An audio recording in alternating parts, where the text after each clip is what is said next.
You're listening to Ricky Gervais, with me, Stephen Merchant, and Karl Pilkington. Now, you probably know me from such works as The Office and Extras, Stephen being my co-writer and co-director on those things.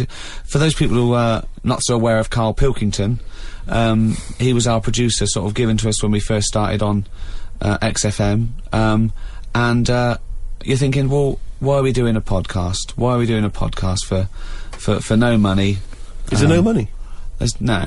It's free, innit? It's free download. But this is what I'm here to answer. It's because I like to be in a room with Karl Pilkington. You know, like some people go and help sort of chimps. Do they? Yeah. Well, they go to the jungles and things. And help out little sort of endangered Diane species. Fossey or whatever. Exactly. You're very much the Diane Fossey of the Manchester scene. Of the little bald mank world. And Karl Pilkington is an ongoing experiment for me, because I've seen him blossom from an idiot into an imbecile. And I want to see it through. Look at the way he's looking at us through the glass. Look at that. He's got a perfectly round head. And that's why I'm doing this podcast, or bodcast, as I'm going to call it in his honour. Little round-headed bod-type freak. If you're not familiar with Bod, we can maybe put up a picture of Bod, the popular cartoon kids character. Go to rickygervais.com and you will see a picture of Karl and a picture of Bod. And you draw your own conclusions as to the likeness. Karl, what do you think about all this? That's alright. Are you excited by this new technology? What? Podcasts? Yeah, exactly.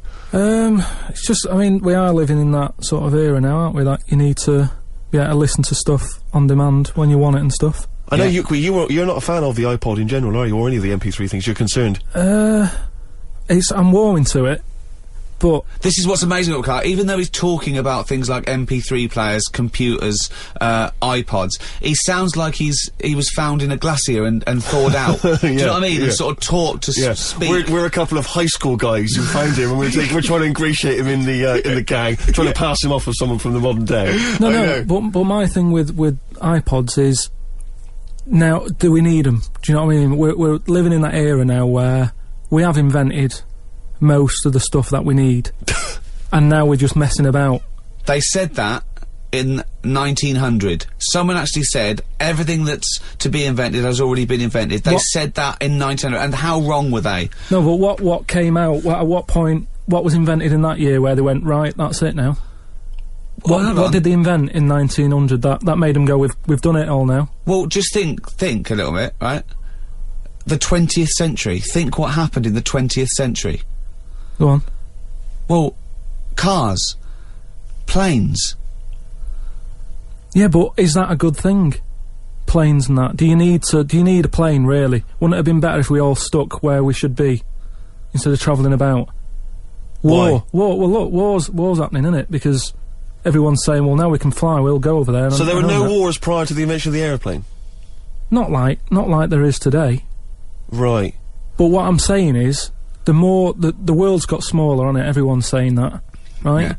Yeah. You know, the way I was saying to you the other day, you know, we now go to places where we shouldn't go.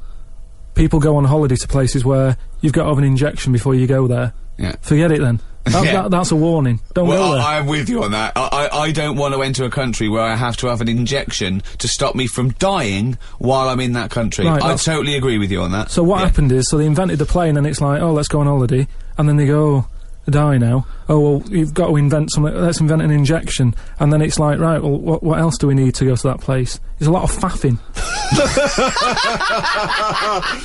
So what I'm saying is... Is that a place? A lot of faffing? What I'm saying is, you know, Steve's travelled more than I have. You've been to, like, dangerous places. I've been to places where you need injections, yeah.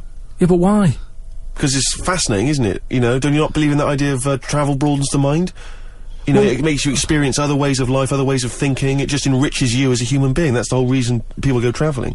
But since the invention of the telly, you don't have to go that far to see it. You're absolutely right.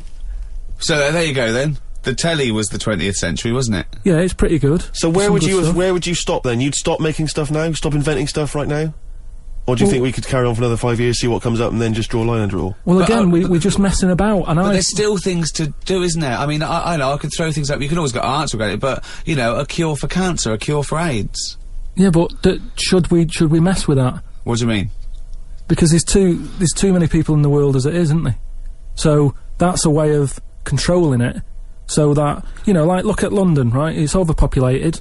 rent keeps going up because there's more and more people surviving, right? If you let them die, it's going to even itself out. See, I was saying to someone the other day about maybe we should look at, if we're going to invent something, right, forget, like, the traditional way of people having kids, right, the way they, you know, have it away and that. You have a little What do you kid. mean? What do you mean? No, you know, like, the way that, you know, we have kids and stuff. If it'd be good if what happened was to control it is if man and woman, right, they're born and that, they enjoy their life, they learn a lot, they live to be about 78, I think, by that point. So specific. Yeah, 78. No, yeah. but by 78, I reckon you've sort of got to that point where you go, do you know what, I've done everything I'm going to do. If you haven't bungee jumped by the time you're 78, you're not going to do it. You know what I mean? So it's kind of like... Your hips have come off. You've done it all now, so I've had my innings. Yeah. And then you die, right? So, say if everyone had that, they live to be 78. But then, just as you die... They give you the bumps. You get... You have a little baby inside you, and as you die, your life carries on. Sorry, How is this happening? Sorry, are you mental? No, but don't you think... I mean, what? I've never heard such drivel. You're saying that, but if Newton said it, you'd go, interesting. That's what annoys me. The point is, Carl, he never would. He'd never say it, that's the point. But if you never say it, I don't understand what you're talking about there. What? How was it? How is there a little baby in a 78-year-old? No, what I'm saying is it's like an apple, where the apple grows and it's got its little baby pips in it, and the apple goes and the seeds are planted and a new one's born. But that's what happens. But that is what reproduction is. Yeah, but I'm saying babies aren't being born left, right and centre. It's controlled, so that as someone dies, someone's born. But Carl, stop. Whose responsibility is Look, this? if you don't want to do it, we won't do it, but I'm Is it just... supposed to be nature? Has nature got to develop humans so that we act that way? We live that way? Or is this a scientific experiment?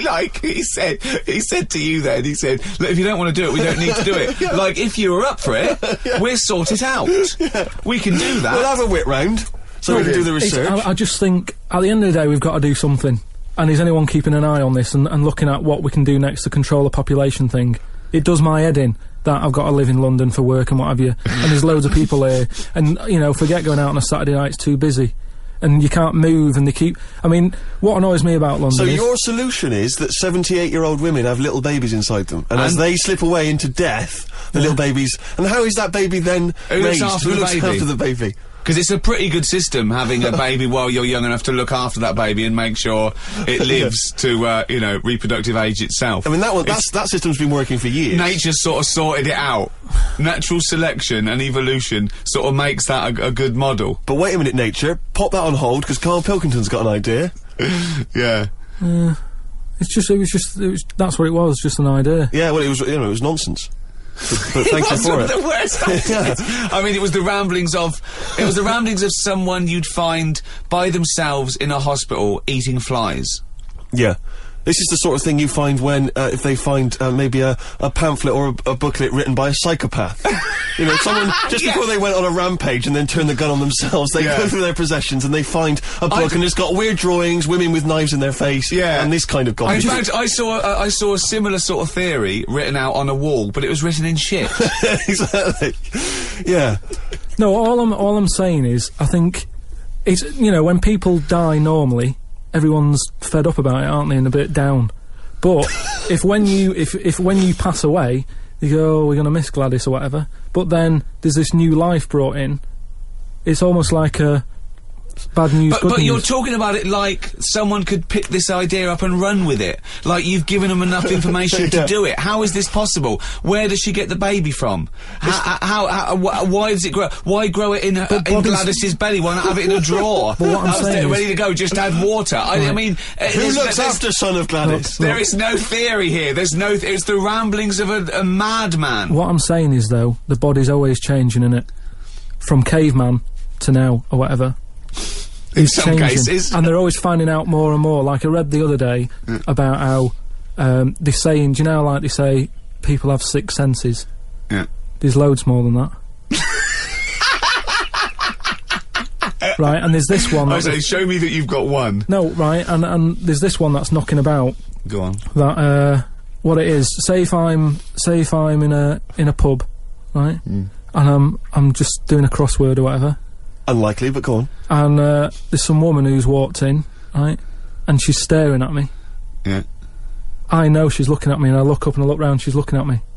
Right. And they're saying that's a new sense that they found out from, like, you know, doing tests and what have you. Yeah, it's rubbish. And they're saying okay. that's been around since like man and dinosaur was knocking about. But it could be, you know, peripheral vision. It could be a footstep stopped, and usually when someone's footsteps stop, they've stopped. No, they've because explained I it. think it's safe to assume that, you know, that with your perfectly round head, people are always stopping and looking. No, but they explained it. You just know that there's probably going to be someone there if you look right. They said it's from the time when, like, caveman was, like, wandering about, and he'd go, hang on a minute.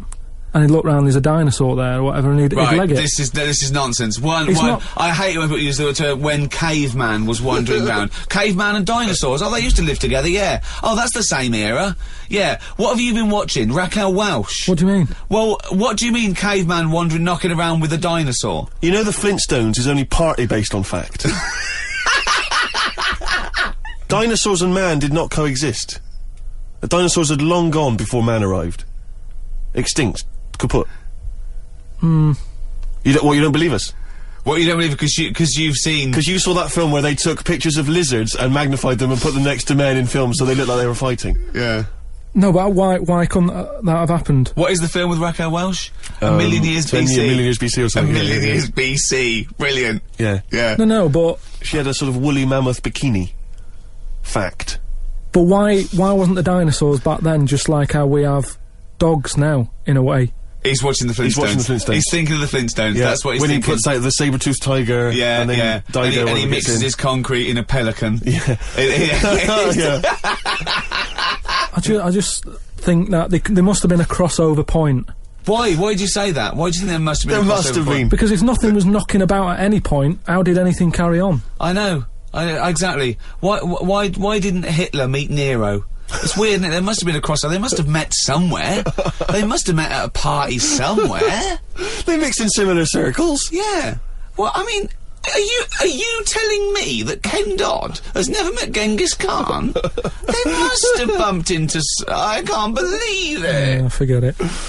Oh. You're listening to Ricky Gervais with Stephen Merchant and Karl Pilkington. Coming up after the ads, Monkey News. What ads? No ads, no? No, we're not. There's nothing here. There's no records. We just got to keep on talking. Okay. Which is not. We could do our own ads. Okay. Bring tea for the Tillerman, steak for the sun. Out now to own on DVD. Ricky Gervais's and Steve Merchant's award-winning extras. With Ross Kemp. Oh, zippy. With Les Dennis. Put your arse away, Les. I don't really know. And Kate Winslet. Oh, this nun outfit makes me talk dirty. Out now on DVD. Extras. Did you like Flanimals? The Ricky Gervais book for kids with pictures of made-up creatures in of different colours? Well, if you did, there's more of them now in the new book, more Flanimals. Which is also by Ricky Gervais, drawings by his mate. Out now. The Ricky Gervais Show on Guardian Unlimited. You're listening to Ricky Gervais with Steve Merchant and Karl Pilkington. Well, now time for one of our regular features. Monkey News. Do the jingle. Oh, chimpanzee that Monkey News. Right, what we're doing here is just giving you a bit of monkey news that's gone on, right? Where a monkey's been involved in it. Good little story in that. Yeah. Are you familiar with the one that went into space? The first sort of thing they ever sent up there before man did it and all that. You see, this is what annoys me with it really. Armstrong gets all the glory, but do you know who went up there before him? A monkey. Yeah. Yeah. Dog went up first. But what was the monkey called?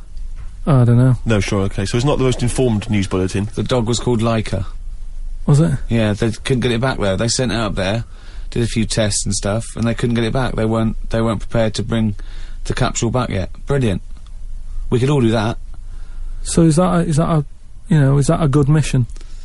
Well, I just think it was seeing what if the mission itself killed it, but they didn't have the technology, because of course it couldn't fly the capsule back, which it has to be manned to bring right, it. Well, this was the next one up then, right? So the dog must have gone first, and then they went, right, we made an error there, right? Get the monkey in, and what happened is they taught it what buttons to hit at the time that it needed to hit them, And the way they did this was like give it bananas. It was like hit the red button, and it hit the red button. They'd give it a banana, Right. and they go right. Reverse is the green one. Hit the green one, and then they do that and go there's a banana, and then they go right. Hit reverse and it go and get a banana. Hit the red. So it was taking commands on like headphones. Right, but how were they Is giving it that the how you banana? learn to do radio? How were they giving it the banana? What do you mean? No, Well- this is before it went. You wouldn't just go and put a monkey in it and go, there you go, get on with it. They'd sort of put him in one of them capsules that you get, Yeah. and they were on headphones. I don't believe this happened. Well, I'm telling you the story now. So the monkey I sat... don't think they trained it to do anything. I think they sent it up there and he put electrodes coming out of it to see what it wasn't any of that. They did a thing like they do, like they can with animals. If you give something, you know, like a treat, you can teach it how to do it. It's just like a dog, isn't it? It's called Pavlovian conditioning. However, that was to see if it would salivate or go over to a particular corner, not if it could control a spacecraft. Next one up. So next one up. As far as the monkey's not sat there going, oh, I'm a bit under pressure here, it's a rocket. All that's knowing is, I'm getting a banana if I hit that button. That's all the monkey's thinking about. They wouldn't put billions of space But dollars. how can they be sure that it's going to press the button at the right moment? Because it's got headphones on. They're telling it. It's not like just, you have now. it's not like willy-nilly. It's not just like pop it in there and Willy-nilly, see... who's that? But what's to stop it from just hitting it any old time? Because it's a monkey and it's not a human. Because he's trained now. But Oh, he's anyway, trained, so he's fully listen, trained, yeah, go So on. what happened is, anyway, Oh, this is absolute rubbish. they pop the monkey in there. Yeah. He's got his headphones on. They go in, right, hit the green one. And I think there's something there that a little banana comes out to keep the same... No, you're making this up. I'm not, it's the same... There's no way that they made a so spacecraft they can- that had a banana dispenser. Right, There's so- no way in this world that they made a spacecraft that could go into outer space, right? So what- so manned you're- so by a you're- monkey with a banana dispenser. So you're saying that it's easy to send something up to space, but you don't believe there's a little banana machine? Right, okay, so in your world, there's a monkey and it's been conditioned and there's a little monkey dispenser, monkey dispenser, a banana dispenser, right? So it comes to the launch day, monkeys sat in there, everyone's ready, bananas are stocked up and all the rest of it. They go, right, hit the green button. Right, and the rocket goes off and what have you. No, they would not make the monkey launch the rocket. Carl, you are living in a cartoon world. So the rocket goes off, right? This is absolute bollocks. It's all going well. I mean, I don't know what you're going to... It's not going well. It's going There's well. no way a monkey launched a rocket. There's no way a monkey launched a rocket, So you idiot. it's all going on. So they go and hit the left button, and it goes a The little bit left left. button! Right, so- well-known spacecraft command. This is Houston, hit the left button. Oh, brilliant. This is what happened in Apollo 13. Hit the left button. So it goes left. Yeah, it goes left. So it goes left, and it's going well. Left! It goes left! Yeah. No, the moon! So You're it going goes, right! It goes for the moon. Everything's going well. Right. They get up there. It does whatever it does. It reverse. It comes back. Right. So then You are, honestly, you are brain dead. So it's you are long- one of the most stupid people. That I would rather have the monkey drive me listen. home than you. So the thing is, so it lands back. It Yeah. does a good job and everything. It gets out. And It's sick of bananas. This is where it turns a bit sad, because after it's done that mission, right? Because it happened and it was all safe and everything. The next one would have been to send man. Right. So the monkey enjoyed it, and it was like, well, I want to do it again, right?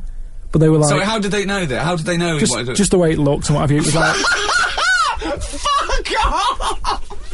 Just the way it looked! So- you are a maniac. so the thing is though, right? So after it had done that, it was on such a high, right? Yeah. It could never get that high again. Turned to drugs. There was nothing that it could do. Went on tour, did it? It sort of ended up killing itself. Because it could never get that buzz that it Right, got. that was absolute bollocks. None of that is true, except they sent a monkey into space, and I'll check that. Absolute drivel. So in your mind, it committed suicide. It went on a crazy bender, drinking drugs and women. And like then, it does happen. You and then hear it about was found it. in you a hear about motel it. room.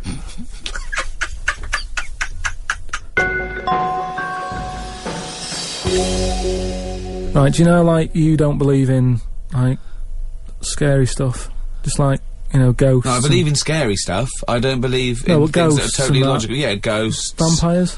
No. Anything made up by man. Well, anything. there was something in the paper the other day about a vampire. How they found one. They dug something up. It was in the paper. And, it's true then. It's definitely true. But we'll leave that. then. But we'll leave that because you're just going to do that, so it doesn't matter. No, come on. No, Listen, come on, quickly, tell us. Come on. No, it's just that they found a body in a coffin with a bit weird. of wood through its heart and a knife in its mouth. But if you don't believe it, It was a then what's the vampire point? pirate. It was a vampire pirate. But that's definitely proof of a vampire then, and of course, and not some grotesque murder.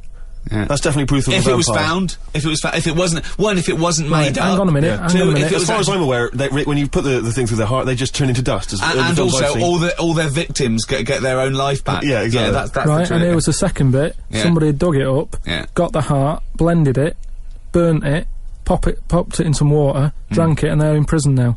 Now, if it wasn't dodgy stuff, why are they in prison? They're in prison because they're mental, because they dug up a body, liquidised its heart, burnt it and drank it. That's why they're in prison. There's your answer. Right. But anyway, that isn't what I'm talking about, right? But I met Derek Akora the other week, Oh yeah. right? Now, who's he? Which one's he? He's Is he a medium? He can contact the dead, is that right? he just chats to him and that, passes Sure. messages on. Nice of him. So I said, "Oh, tell us something a bit weird and that." So he said, "What do you want to know?" I said, "Just something weird." So he goes, "All right then." He said, "Here's one for you, right?" And he said, "There's this pub out in the country, and he said there's this mug. Do you know those old mugs that they have, where they used to like leave their own cup knocking Like a about, didn't tankard. they? Oh yeah. Tankard thing. Yeah. So there was one of them mugs in there, right? And everybody Tankard. Let's use tankard if we've All right, established that's the word. tankard, yeah. Because you're the only mug in this story. Right. You Nice. believe in it all. High five. Great. So this tankard's knocking about, right? And everyone who's running the pub keeps going, "Oh, I wish they'd stop leaving this tankard about," right? And they pick it up. It must be a pain. Having a tiny, small tankard in a pub. That must be a real grind. So every they sort of picked it up and went, "We'll have to wash that," and they popped it on a different sideboard. Next thing you know, that person who's touched it died, right? Sure. So They must have been getting through bar staff. so they kept getting in new staff and that. And they were like, "Oh, what's the connection here?" Right? What's the connection here? Oh God. So anyway, so Call Australia. We've run out. they sort of someone notices and they go, "You know, it's a bit weird. It's that cup, right?" So they get Tankard. They get, so it's that tankard and that. So they get a vicar in. Of course they do. And they go, "Look, there's a lot of weird stuff going on here. This tankard, every time someone touches it, they die." So he said, "Leave it with me." He gets his special water out and what have you. He comes round, does a little prayer, sprinkles it. He goes, "Right, not a problem, don't worry about it." He picks it up, chucks it in the bin. Guess what? What? Dies in a crash on the way home. Because he'd picked it up. Well, but Carl, you're telling me this like it's fact, and I'm meant to go, "That's Derek amazing." Akora, he told me. Carl, I have no opinion of that story, other than I'm pretty sure there was absolutely no connection between touching the tankard and him dying. That's all I'm sure It's of. not just him though, is it?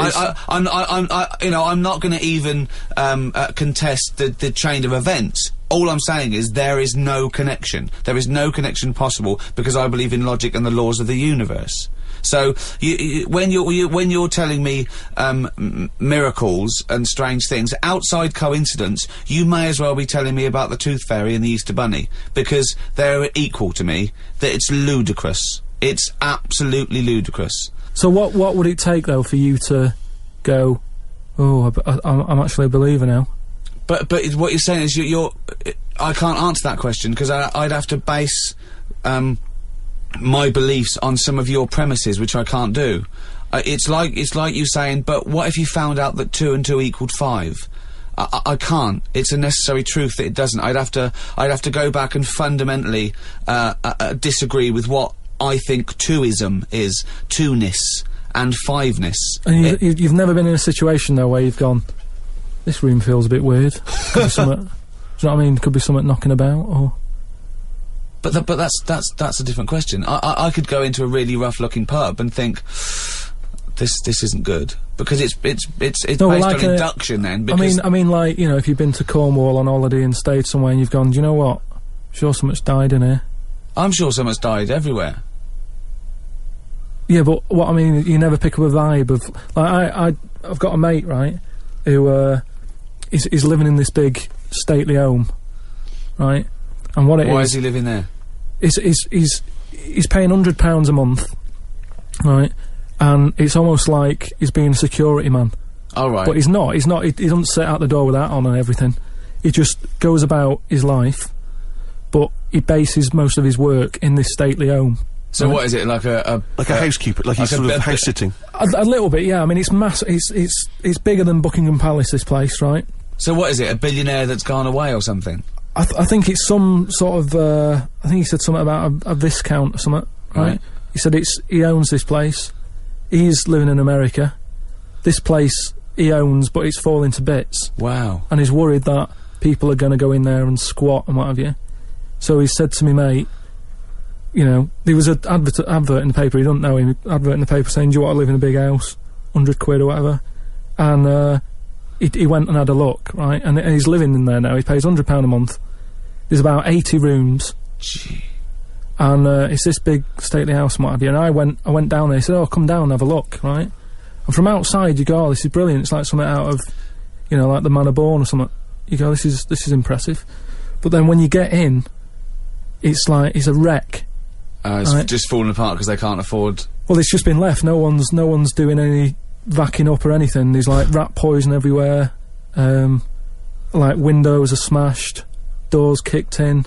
That's a real shame. Why is it? Is it? I don't think he's doing his job, is he? Is it because it would cost like millions to do up or well, something? Apparently it'd be like I think they're going to have it done up, but it's going to cost like 80 million, right? So anyway, it's a big house. It's a big house. So we go to the pub and what have you. I've got like a little torch, and we're wandering around looking in all these different rooms, right? And I'm asking him how's it got in this state? Do you know what I mean? If someone's had it, why have they let it get to this state? And he was saying how, you know, it was like a mental home at one point, and it was like a drug thing as well. People who had problems with drugs, they popped them out there because it's in the middle of nowhere. Do you know what I mean? If you needed drugs or anything, forget it. It's not going to happen. Do you know what I mean? So that's straight away. Do you know, like, have you ever been in a hospital when it's been shut down, or a school when there's no kids in it, and there's that sort of bad atmosphere of like weirdness? Yeah. Right. For the sake of argument, yeah. So we're wandering about, and I say, oh yeah, what's in this room, right? And we go in, and all the floors are like a wreck and rotten and stuff. And I looked at the wall, and there was like a little piece of paper stuck on the wall, right? And I said, what's this here? So I wandered over, right? Got right up close to it, and somebody had wrote Somebody had wrote Oh. Somebody had wrote I love this. Imagine doing Jack and Ori. Right, okay. Right, go on, sorry. So there's a little sign there, right? And I go up to it, and it says, flies, right? With an arrow. Flies, like, flies this way, right? So I think that's a bit weird. So I follow the arrow, right? Which goes to this corner where there's a shelf. About 3,000 dead flies on it. Oh my god. Condom stuck on the top. That's weird, isn't it? That is weird. That is weird, right? So I'm looking at that, and there's loads of stuff on the floor and that, bits of paper. Picked up this bit of paper, right? And it had, like, in biro and that, it looked really old, like it'd been there years. And it had, something like, need nappies, dummy, right? Blankets, blah, blah, all this, like, all stuff for, like... And I turned it over, right? And it said, none of this now needed, baby dead. Right. Now that's weird, isn't it? Now that's what I'm talking about when you get a bad vibe, you go, that's who's been in here? So, I don't actually understand what point you're trying to make, Carl. Just because who's written that? Who's been in that room? Who's been in that state? And then straight away your mind starts going, oh, I'm getting bad vibes in here. But Carl, didn't you just tell us that this was once occupied by drug addicts and mentals, to use your word? Yeah. So haven't you put two and two together and thought that was probably who wrote it? That doesn't mean it's paranormal or ghostly. You walk into a building, it's a big, terrifying, empty house. It's terrifying in as much as it's cold and dark and drafty and a little bit spooky in this sort of illustrative sense. And insecure. Yeah, you're a bit nervous because you know, it's got this sort of, it's bad vibe. It's just based on the fact that... Your mate's in charge. Yeah, that's terrifying. I mean, yeah, so it's like saying, are we scared of the dark? Yes, I understand why people are scared of the dark. I'm a little bit scared of the dark. You're walking along. Because you don't know what's in it. Yeah, you don't know what's in the darkness. That's why people get nervous. It doesn't mean you have to make the leap then that you've got some paranormal sense. Oh my god, I'm Karl Pilkington, and hang on, just like Derek Acora, I have sensed something strange and evil in this room. Wait a minute, there's some flies in a condom. I was right all along. That is weird. Flies in a Johnny equals badness. The flies in a condom was weird. It's weird, I don't know, but the note. Yeah. I just think of his face when he saw that, reading it by torchlight. You must have been terrified. It's a bit odd, isn't it?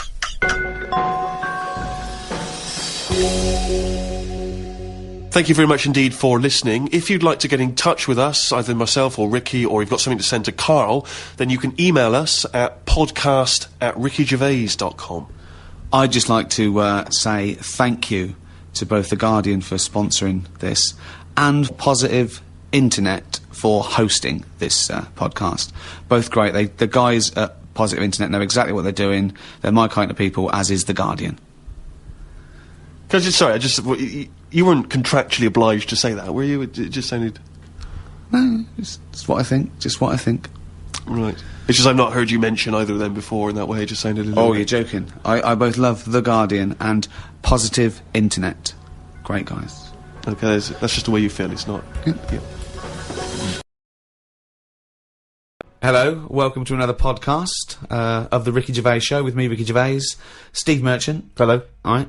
And, of course, Karl Pilkington. Right. Rick, you'll be pleased to know we've already had some responses. You remember last week I mentioned that you can email us on podcast@rickygervais.com if you've got anything for Karl or you or I. And Simon and Mark have already emailed us in this link to something that was on the BBC News website. I don't know if you're familiar with this, but it's a remarkable story. Well, I'll give you the headline straight away, and you can draw your own conclusion. Lion mutilates 42 midgets in Cambodian ring fight. That's just the headline. That's a hell of a headline. That makes me want to know more about the story. Well, that's what a headline should do. I mean, I think we'd all read the news. We'd all take more interest in the news if they could open the BBC News at 6 o'clock every night. Bong. Lion mutilates 42 midgets in Cambodian ring fight. Bong. We'd definitely pay more attention. So this is the story. It's just extraordinary. Spectators cheered as entire Cambodian midget fighting league squared off against African lion. Now, I didn't even know there was a Cambodian midget fighting league. You're an ignoramus. Everyone, of course, has heard of the CMFL, which is genuinely what it's known as in Cambodia. Now, like you, I don't know who the Cambodian Midget Fighting League are normally fighting. I don't know what tournaments... I assume it's each other. Well, I assume each other. It's midget fighting, then? Yeah, well, let me just give you more information, and then we can dissect it afterwards. Tickets had been sold out 3 weeks before the much-anticipated fight. The fight was organised when an angry fan contested Yang Shamoni, president of the CMFL, claiming that one lion could defeat his entire league of 42 fighters. So this bloke is going to the president and going, I reckon a lion could get all your midgets. I reckon he could destroy all of your 42 midget fighters. Now, apparently, Shimoni, the president of the CMFL, he takes great pride in the league, and he's conveyed in a recent advertising campaign that his midgets will take on anything, man, beast, or machine. Now, I don't know what kind of machine, again, midgets are fighting. But don't the midgets have a say in this? A washing machine. I don't know. The midgets going, alright, keep it down. No, they won't fight anything. Well, we won't fight anything. We'll fight each other. We're sort of like equally matched. No, you'll fight a beast or a machine. No. I'll fight another midget. I will fight any midget. Is what. When I said I'll take on anything, I meant another midget. Machines. So this bloke goes, I reckon a lion could take on your midgets. He goes, rubbish. Yes. And that is why an African lion was shipped in especially for the event, which took place a couple of Saturdays ago, in the city's Colosseum. I mean, they've got a Colosseum, Rick, which is already brilliant. So hold on, this is sanctioned by the city? Well, the Cambodian government allowed the fight to take place under the condition that they receive a 50% commission on each ticket sold, and that no cameras would be allowed in the arena. We'll take 50%, but you know, for dignity's sake, there's no cameras. You know, we don't want to make this into a spectacle. Yeah. No. It's just lion versus midget, but exactly. You know. Well, 42. Never forget there was 42 midgets. Now this is the tragedy element, and this is why we shouldn't be laughing, because the fight was ended. Don't tell me the lion gets hurt. Well, the fight was ended, Rick, after only 12 minutes, after which 28 of the midget fighters were declared dead. Right. While the other 14 suffered severe injuries, including broken bones, lost limbs, and they were basically unable to fight. But the lion wasn't hurt? It would have seemed that the lion was okay. Oh, good. Because the lion had no choice in this. No. See, that's I love it when a human takes on a beast and comes unstuck, because that lion was scared and defending itself. Those little midgets were loving it. They wanted to go. What do you mean they were loving it? You don't know that. Well, why would they do it? Well, what I find out... Well, I'm worried, you see. I don't know the ins and outs of this. I wonder if they were fighting against their will. I got the horrible feeling, because with all due respect to any midgets listening, they must be fairly easy to round up. You could probably corral some midgets fairly easily. You know, you only need some regular full-size people, and it'd be easy to grab some midgets and take them away, whisk them away, put them in a cage. No, because... No, because they don't, because a lot of them stand on each other's shoulders and wear a long coat. Sure, but... And a hat, and you go, oh, that's not a midget. No, let him go. Well, those ones are getting away with it. They're fine. They're wandering around, you know, fine. Because who's voluntarily going to join the Cambodian Midget Fighting League? But midgets who want a bit of action, who want to fight other midgets. They're allowed, they want to fight.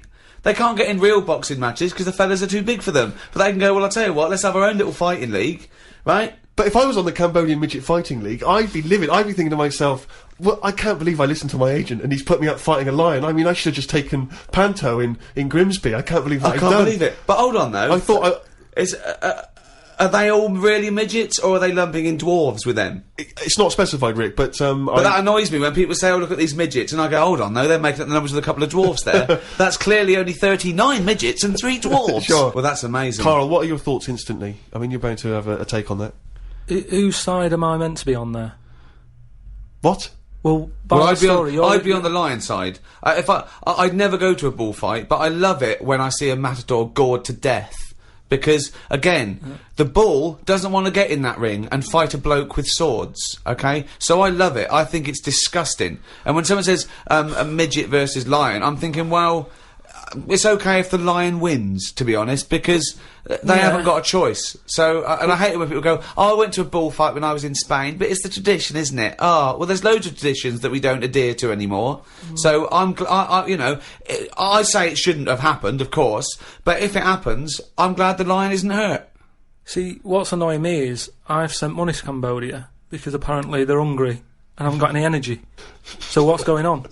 Well, it's much easier to fill up a midget than it is a regular Cambodian. You know, they're I just happy feel on like a Mars bar. I'm being cheated a bit. You were conned before with a charity, weren't you? Well, a few times, yeah. What about the old lady? What was that? I got stopped, and it's like they sort of drag you in by saying, "Have you got a gran?" And I said, "No, they died," and that. It's like, "Oh, did they die of the cold?" No, she's, ill. What have you? Just old age. He said, "Well, what happens with a lot of people's grans is they die in the cold, right?" So I was like, "Oh, that's bad, isn't it?" Anyway, so she's chatting and she's showing me pictures of these old women who look cold, right? Saying, "Look at her, that's Edna. She's got no family. She can't pay the bills and all that." Yeah. So I'm like, "Oh yeah." Anyway, it goes on for about 15 minutes, and you feel bad. You give them your bank details, right? And what happens is every couple of months you get a letter from Edna. Well, it's not from her; it's typed up and what have you. But there's a picture of Edna, right? And it's saying, "Oh, this December, Edna's going to be extra cold. It's cold outside. She can't afford to pay the heat and what have you." Yeah. Keep going, right? So you keep paying every month like £5, whatever. Get another letter a few months later, right? Edna's sat there. She's got a tan. What do you mean she's got a tan? Well, when they said, she's cold, I thought they meant for the heating, not to send her on holiday for a month. She sat there with a tan. I'm not joking. Are you sure it wasn't just a slight problem in the printing? No, definitely. Sure, she looked well happy. Sure, it wasn't liver failure. This is a terrible thing to say, but when I see those people approaching now with the clipboards on the street, I always get my mobile phone out and pretend to have a conversation. I've done that one. The number of fake conversations I've had walking past them now. Well, I felt sorry for them, right? Because I thought, to be fair, I've got about 10 standing orders where I felt sorry from a court. Right, I thought they're doing a good deed. The least I can do. I find out they're on about £8 an hour. Are they? Yeah. They're not just doing it out of the kindness of their hearts. Well, I don't want to. I thought they were volunteers. I thought that was at least why I should feel guilty. If they're getting paid to do it. I don't know. I could be wrong. I think they do. What? I've heard they get paid and that. Well, if someone knows, maybe email us. podcast@rickygervais.com is how you can get in touch with us. If you know if these guys are getting fleecing us twice. I heard something. Carl thinks they are. You think they're not? I don't know anything, but anything that will allow me. But to let's not feel find guilty. out, because I don't want to slag them off, because they're obviously doing a good. So we find this out. It's this is an educational show. I tell you what, though, right? Because we've talked about homeless people before and that, and I walked past one the other day. He's always cheerful, right? But don't you think, right? If you had a company, it's worth taking them on, because they never have a lie in. Brilliant. I'm finding it quite exhausting now, because a lot of the homeless I've encountered recently, they're not even after my money. They're just looking for conversation. While I was walking along the other day, and I don't know what you're supposed to say to this, we were both walking, happened to be both passing a Chinese restaurant. He glanced in, he looked back around to me, he went, woman in there with 3 phones, 3 mobile phones, why does she need 3 mobile phones? Got nothing to say to that, got no opinion. Got absolutely no opinion of it. And I was thinking, what's going to have, you know, and you know that thing when you sort of, suddenly you got across the road conveniently to just get out of it. But, and there was another mad woman who started going, she was walking past me, she went, do you want to come to my church? I went, no, I don't believe in God. She went, do you believe in God? Oh, 20 minutes. Conversation, 20 minutes. It was unbelievable. I got to a point where I was so angry with her, I was shouting at her from across the other side of the room. I was the one who sounded like a nutter, going, there isn't a God! But you see, when does it become, like, bad to avoid people like that? Do you know what I mean? Because some people say you shouldn't, you know, that they're people like us who've just had a bit of bad luck. Well, of course they are. Yeah, I know, but I remember one on our estate, right? And she was a bit, what's the word that you can use? Because I don't want to offend anyone. But I'd say, but sort of mental homeless. Is that a term? That's the official term. I think that is the new official term. It's mental homeless-itis. Right, so she lived on the estate and what have you, and she aged How was she homeless if she lived on the estate? Well, she sort of decided to stay around there, because I think people on the estate spoke to her more than people who had money. Do you know what I mean? Really? I was going to say, why would she choose an estate not to live in, as opposed to, like, a walled sort of lovely community? Yeah. Why not go to St John's Wood or? Yeah, or I'd hang around in maybe, say, the Maze in Hampton Court. Yeah, you know exactly. Yeah. No one's expecting to see a homeless person as they're trying to find their way around. Well, imagine the cash you'd make during the summer. The rich sort of Victorians used to keep sort of homeless in there as a little folly, and they used to pay them at the end if they stayed there for like 3 years. What do you mean? Would they pay? It was fashionable to have a little homeless little hobbit in your outhouse. Seriously. And what did they have to do anything for the money? Run, dance, no, they just had tigers? to be there. No, they had to be there when they brought around. They go, look, that's our little cat weasel fella right. living in our folly. Yeah. And then they got money, you know, at the end of it. There's just like really rich sort of Victorians and stuff. That's a great idea. They should definitely bring that back. Because, you see, I would give a lot more to shelter and those kind of charities if I could have a homeless guy come in and do my bidding. I could make him dance. And they had a really long beard and rags. Exactly. Yeah. And I could just make them do dances for me, or, you know... And he was somewhat magical, possibly. That would go, riddle me dee, fiddle me do, what is my name, and who are you? Exactly. Yeah, and then, But anyway, so this mental There's a little idea for shelter if anyone's listening. Yeah. Mental homeless woman on the estate. And what she used to do, right, she acted quite normal, and she used to always push like a pram around with her, right? And everyone was like, she can't have a kid, can she? Right? And she was dead happy every day. She was up and down, walking up and down the road. Anyway, one day she sort of walked past, right? Turned round and looked in the pram. There was a bucket with a face on it.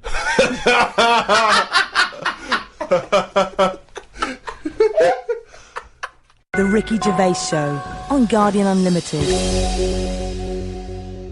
Rick, we've had an email here from a bloke. I think you're going to respect him, because I think you can tell straight away from his name that he's the kind of guy you'd want to hang out with. Go on. I know how much you love fun people. Yeah. Well, Paul, and he's calling himself this, Paul the Party Animal Parker. He's emailed in. He's given himself that moniker. Right, I assume they're in sort of like quote marks, they're are they? in speech marks, yeah. Paul Brilliant. Party Animal Parker. And he's calling himself that? Yeah. That, I can't wait to... So when you picture him, what are you thinking? Millhouse. Right, okay. I think he looks like Millhouse from The Simpsons. Yeah. He's working in sort of an IT department, maybe? Yeah, for a large possibly. organisation? Oh, I think he might still be at school. Okay, right, yeah. Yeah, I think. And this is the vital question. Do you believe him to be a party animal? I believe him to be a party animal is as much as a man with a long scarf that his mum knitted him to look like Doctor Who can be a party animal, yes. Do you think that when people are organising parties at his school, they're thinking the first person they got to get on the list and make sure he's guaranteed you've got to take Paul the party animal, because I bet he's got millions of affectations. I bet he wants to be known as the one that carries around a biscuit tin. Yeah. You know, he's got the scarf. He's the guy who only ever wears bowling shoes. It's his thing. It's his thing. He's a little bit kooky, it's his thing. But thank you very much indeed for your contribution. And it is fairly interesting what he sent in. He's found this on the web. I don't know why he's felt an affinity with this particular inventor, but anyway, there's a Serbian man who has invented a sex machine for women, and he's appealing to Western women to test his device. He's from a town in, as I say, in Serbia. I guess Serbia. I guess that's right. Is that right? Well, I don't know. What does it say? Well, it says a Serbian man, but is it called Serbia? Yeah. Yeah. What was all the Croatia-Serbia thing? Well, it doesn't matter now, does it? Okay. It doesn't matter now. It does to them. Otherwise they fought for nothing. What the hell do we know about world events? I mean, how long did that go on for? Months, I don't know. wasn't it? If they're inventing new countries, they can't expect me to keep up with current trends, can we? Anyway, this Serbian man has invented a sex machine for women, and he can't find any Serbian women to try it out, so he's looking now for Western women. He's taken out a patent on the ultimate sex machine. It runs on a 390-volt electric engine, simulates sex, and has a 7.5-inch artificial penis. He said, "My sex machine has an artificial penis that can make up to 180 moves in a minute." Now, I don't even know what that means. 180 moves? What? I mean, there's only really... Well, in and out, it's I in and imagine. out. It's largely the function. Unless I've been doing it wrong. What he's all done... these months. What he's done is he's put a dildo on a Black & Decker. A man can only manage the intensity of movement for about 5 seconds normally, but this machine can do it for as long as the woman wants. But anyway, so he's looking for a woman who will test this out. But what I love, as soon as I read this, I was thinking, just imagining there going, "Oh, thanks for coming in, yeah, okay." So there's, what's gonna happen is there's a penis that's gonna pop out from here, and it's gonna have sex with you. I'm gonna stand behind the machine. I've got to stand behind here, there's a lot of dials and stuff, I don't want to bore you with. Well, why do you have to stand behind it? Just... I can't, it's technical stuff, but I got to be behind the machine. But there's no penis on the robot at the moment, it's just a hole. No, don't worry, what'll happen is, I'll switch the machine on, I'll go behind, and then a penis will appear. Will it be like a metal-looking penis? It will be a robotic penis, but it will seem like it's a regular fleshy human penis. So you're gonna... so you're gonna go behind this robot... Go behind the machine. Disappear. Yep. And then a fleshy-looking penis is That will appear. Through the hole. When I switch the machine on. Okay, and that'll be the real robotic penis. But you won't see me for the duration of your sexual So encounter. you've made this sort of like robotic penis look really realistic. It's really realistic. You will not be able to tell the difference between, say, the robot one and mine, for instance. You Okay, well, I don't want to see yours. No, there's absolutely not. Because I've not come around here to have sex with a person. I know, you've come around to test the machine. Yeah, and that is exactly what you're going to get. Okay, A lovely well, piece of mechanical action. But what is the idea that on the front maybe he's painted a picture of a robot's face. Yeah. And then when the machine begins, you know, rather like in one of those horror houses, like a kind of mansion in a spooky film, the eyes of the painting, they'll move. And the real eyes will appear. Just staring out. But I don't think I can have sex with this machine unless you're actually in the room, just in case anything goes wrong. No. Don't worry, I'll be behind the machine, it'll all be fine. It'll be safe, not a problem. Okay. But anyway, so yeah, Paul the Party Animal Parker sent that in, and knowing him, there'll be plenty more coming like that in future weeks. Carl, what do you think about that? The machines and that. Yeah. Well, they've always been sort of... I mean, to a lot of people, sex is important, isn't it? You know what I mean? Not to you? Well, it serves a purpose. What purpose? No. Because you don't want to have kids, so what purpose? Just, you know... Something to do in the Something evening. to do, innit? When the telly's broke. But for years, like, they've found stuff, haven't they? Machines from, like, Roman times, that similar to that setup. No machines in Roman times. Like that, though. The old sort of knob on a stick machine thing. The old Roman knob on a stick. I'm sorry, but I watch Time Aqueduct. Team every week, and Tony Robinson has never done that. An old knob on a stick machine. I just think of Julius Caesar sitting down and go, okay, aqueduct, we love that. Thanks for that. Straight roads, good idea. We can see the enemy coming. What have we got there? Well, I'm glad you've asked. Plumpticus. What have we got there? Asked. Wanklicus. What I've got here is a Yodi knob. And I've put that on the end of the stick. Oh, stickus phallus. Okay, well done, Wanklicus. Yeah. Well done. You are my new right-hand man, as they say. No, excellent. But they do stuff like that. You've been in the London Museum and that, and they've got sort of sex stuff from years ago. They've got like these metal pants that they used to wear. I don't know what that is. Metal pants? Yeah, sort of. Is metal. that a chastity belt, you mean? They used to make women wear them so that they could... They had them for blokes as well, though. Metal pants for blokes? Yeah, Why? So he had little lots. So if he was away, he couldn't play away from home, and if he was away, she popped on a little. No, I just think they sort of like sexy metal pants. What? Oh, I don't know what you mean. What The are you sexy talking metal about? pants. Well, they'll have to look, because I haven't got it in front of me. It's just something I remember seeing, some sort of sexy metal pants that I used to wear. But what are you saying? Sexy metal Carl, pants? they that always was have not to British Museum, that was Soho. No, what I mean That was is, on Compton Street, you were looking they in the always shop had to window. be ready for, like, battle and that, but these were a little bit sexy, but protective at the same time. I love that. Right, I I'll love have to look I into love it. the I'll idea have to- that that's all you remember from the British Museum. So Lancelot, are you ready to face the Black Knight? Yeah. What do you think of these? Huh? What do you think of these? Well, I don't really care. Just I just want to look good on the battlefield. Well, they're both protective. Will there and- be women watching, cheering us on? Well, you're not going to fight like that, are you? What about your chest? I'm going to wear nothing except these sexy metal pants. But what about your chest is exposed? no, Nothing- well, it's a good chest. I'll be working out. Yeah, I know. But what I mean is, you want metal all I've over. actually been lifting up the round table every week. I just work out, do that about 4 times a day. But that machine, right? Why did it have to be a woman, or could they have got a little gay fella in? I Let don't me know. just check. It doesn't actually specify the small print here. I love that. Why do you want to see a little gay fella be? I don't want to see it. I'm just saying they're sort of more. Why do Carl? Why do you want? don't wanna see why it. do you want to Don't wanna watch a see it. gay man get buggered by a robot? I wasn't the one typing in gay machines on the internet finding stuff out about them. It's not a Steve game was. machine. You just made it into a game machine. Yeah, he wanted to pleasure women with this machine. Oh. You're saying, can I see a little gay fella get a robotic cock up his arse?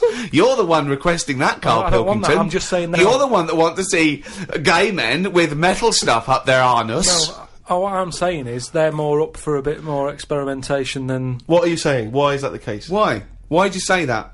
No, just they're just butt plugs and that. I mean, what I'm saying is. What, you can't just say butt plugs and that. I'm just saying that I reckon they'd be up for it. What That's do you know I'm about saying. butt plugs? I don't know anything about them. I just remember seeing an advert for some once in a sex shop. What are you doing? What are you doing? No, I wasn't. I was just walking past. I was walking past the sex shop and that, and Your eyes you're sort of glancing, looking. glistening. Why were you walking past a sex shop? Just because I was on the way to work and that, and I passed one, and there was a little sort of one. It was open early, which I never understood. Right, it was about 8 o'clock in the morning.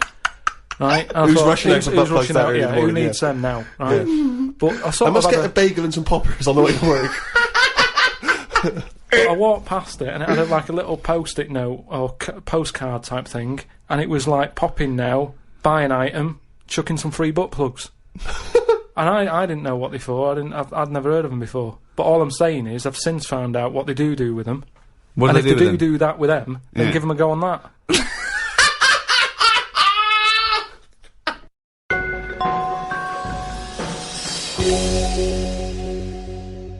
I had another email here. This is they haven't given their name actually, but it's an interesting fact. I'm hoping it's true. America's first nudist organisation apparently was founded in 1929 by 3 men. Now, what intrigued me when I read that is the fact that it's clearly 3 blokes just trying to meet some nude women. They're all 52, balding, Exactly. with little sort of those gold rimmed glasses. Yeah. Yeah. And they're just wandering around, and it's all quite saggy down there, and they're just knocking on doors saying, we've just set up an organisation, it's perfectly above board, completely Yeah. legitimate, it's a nudist organisation. You got any women in there that want to come and join us? Because Why we haven't not got any really? female members at the moment. Got any women in there interested in, volleyball or trampoline? I can't be doing with it, me. You hate nudists, don't you? Nudists. I don't understand what it's all about at the end of the day. And here's something, right? Do you know, like, when you're a bloke nudist, right? Do you ever get any who just have, like, a small knob? I don't know. I don't understand the question. What's that? What's your point? Well, are there any blokes who are knocking about who just have a normal-sized knob, or maybe a bit smaller than normal, who are happy wandering about showing off what they haven't got, if you know what I mean? I don't think nudists are just doing it because they're so proud of their knob. No, but there's got to be a little bit of that in it, isn't there? Why? Say like, Jonathan Ross, right? He's nipped to see you now and again and what have you. He's what? He sort of nipped in to see you now and again. He's always happy getting his knob out because he's known to have this big knob, right? What So do you mean he's showing known? it off. Why is Jonathan Ross known to have this big knob? No, he just talks about it a lot, doesn't he? He's always saying about, bet you'd like this, wouldn't you? And all But that. that's like me, I'm known for being a great lover. I say it a lot, it's clearly not the case. What Yeah, evidence but- have you got that he's got a big No, knob? but the difference is he's happy to keep getting it out. It's different, sort of me walking about going, I've got a big one and all that, and then but no one ever sees it. But Jonathan sort of, he's always getting it out, isn't he? Have you seen him get it out before? I saw, well, he did get it out, but I wasn't looking. What do you mean you weren't looking? How do you know it was out? Just because he sort of was moving it about and that, and I could sort of So see. you- No, I wasn't looking though. It was that sort of thing where you can see something moving about, but you're like, I'm not looking at it. What, like an owl seeing a mouse? It just, what I mean, it doesn't matter. All I'm saying is. So no, let's get back to this. You remembering vividly Jonathan Ross's penis? No, Yes. I don't mean that. What I But mean, why were you looking at his penis? I wasn't looking though. When I'm it was just saying- clearly not meant to be looked at. I'm just saying, most blokes who, nudists, they must be pretty confident in themselves to, getting it out. And I wasn't looking. It's just that. I mean, I looked once. Okay, what was it like? What? Sorry, you looked at Jonathan's once? No, or- no, Yeah. I was looking at another one. What? At the same time? No, Why no. are you looking at loads No. of men's What's penises? going on? Where are you Because hanging it's out? natural. This? It's natural. That's what I'm saying. What do you mean? This As a is bloke- Carl takes a sneaky look at No, no. menscocks.com. No, what I'm saying is, it's Where natural. was this happening? You were in a gym. No. A lot of guys are getting changed, and you were just checking out their you're at your bedroom window with a pair of binoculars, No. and there was a little fella across the road I getting was changed. at some night out once. Go right? on. So you were at heaven, and you were in the It was toilet. some night out, and some people come running on the stage, right? Some music started coming on, and these 4 people ran out. It was 2 women. So 2 you're at a gay blokes. strip club. It wasn't gay in that. It was just a normal night out. Well, some sort of party night out. Right. These people come running on, right? You got 2 women. You got 2 blokes. Right. They whipped their knickers off. The fellas whipped their undies off. At the same time? Yeah, all at the same time. Was it like, that, was it like a choreographed thing? like what's it? Chippendales. No, what like Cheryl Baker was in it. It was that thing where they sort of, on Eurovision Song Contest. Making your mind up Yeah. when Bucks Fizz Bucks ripped Fizz. off a larger skirt, conceding a smaller skirt. At no point did Bucks Fizz whip their knickers and pants When off. you said Cheryl Baker was in it, I was thinking, what? Didn't she used to host Record Breakers? I don't remember that on there. so Tea that- Time on BBC One. So Go that, on. that happened, and all I'm saying is, right, before I had a look at the woman's bits, right, I just had a little cheeky glance at the fellas. Why? Why? Just checking it out, just seeing is everything normal down Why there. weren't your eyes drawn instantly to the ladies' bits? No, don't believe me. I had a look at that. All I'm saying But you is, went to the guys first. I didn't know how long pants were going to be left off for. So you didn't want to miss your opportunity, is what you're saying? You saw a window of opportunity to see some men's bits, and you thought, I better take it. No, because this may never happen again. No, So what happened? So there's had a 2 look. women, 2 men, right? I don't know what sort of event this is where you're looking at anyone get their knickers and pants off. I don't know why you're looking at all. So you go right. There's knickers and pants off. Right. Let's check out the knob and testicles first. you're telling me you've never, like, when you've been in a gym or anything, you've not just sort of turned your head, had a look, and gone, all right, yeah, that's all right. Yeah. Sorry, let's just get this question right. Have we ever been in a gym and just taken a sneaky glance at a man's genitals? Is that your question to us? Right, for me, it's the same as when you see someone who's a bit odd, 2 heads or whatever. Well, I'll be honest. If I was in a gym and a bloke came in with 2 heads, I'd look. I'd get a sneaky glance in the mirror. I'd go. Sorry, but you'd look at his genitals or his 2 heads? There's 2 heads. Or would you sneakily look at the heads and then think, I wonder if he's got 2 cocks? And just... I'd have to have a look there. If I'll tell you what, and now I admit it, if I'm ever in a gym and a naked man with 2 heads walks in, I probably will check out the genitals as well, just to make sure that he's got 2 of everything. Can I tell you the thing that always freaks me out? I do sometimes go to the gym, and I live in North London, and the thing that always freaks me out is if there's an elderly man, often quite short, and I say this only so that you can picture something in your mind's eye, because I live in North London. There's quite a lot of old elderly Jewish gentlemen, wander around, and I'm always freaked out because there's at least 2 I'm aware of who've got very, very large penises, and I always find that really disturbing because sometimes you can't help but notice because it's like Godzilla coming through the changing room. Do you know what I mean? And it's swinging there, and it never seems right that he's an old guy. He's kind of a little overweight, quite short, and he's got a massive piece of action going on between his legs. And I always get, dare I say it, a little bit jealous because for a tall man, I feel I've been a little bit shortchanged. Oh wow! So there you that go. I do admit that's the only instance where my eye has been naturally drawn to it. Do you know what annoys me in gyms? Where people walk round happily naked all the time whistling. They get weighed naked, pop a towel on and take off 3 ounces. How exact have those measurements got to be? Yeah. Do you know what I mean? Pop a towel on. I mean, unless you're going on the space shuttle, I reckon you could give or take a couple of Ounces. stone. Yeah, a couple exactly, of ounces. yeah. Absolutely right. Well, we've put that to bed. The Ricky Gervais Show on Guardian Unlimited. Right, Carl. Go on. It's that time again. You better be ready. Oh, chimpanzee that monkey news.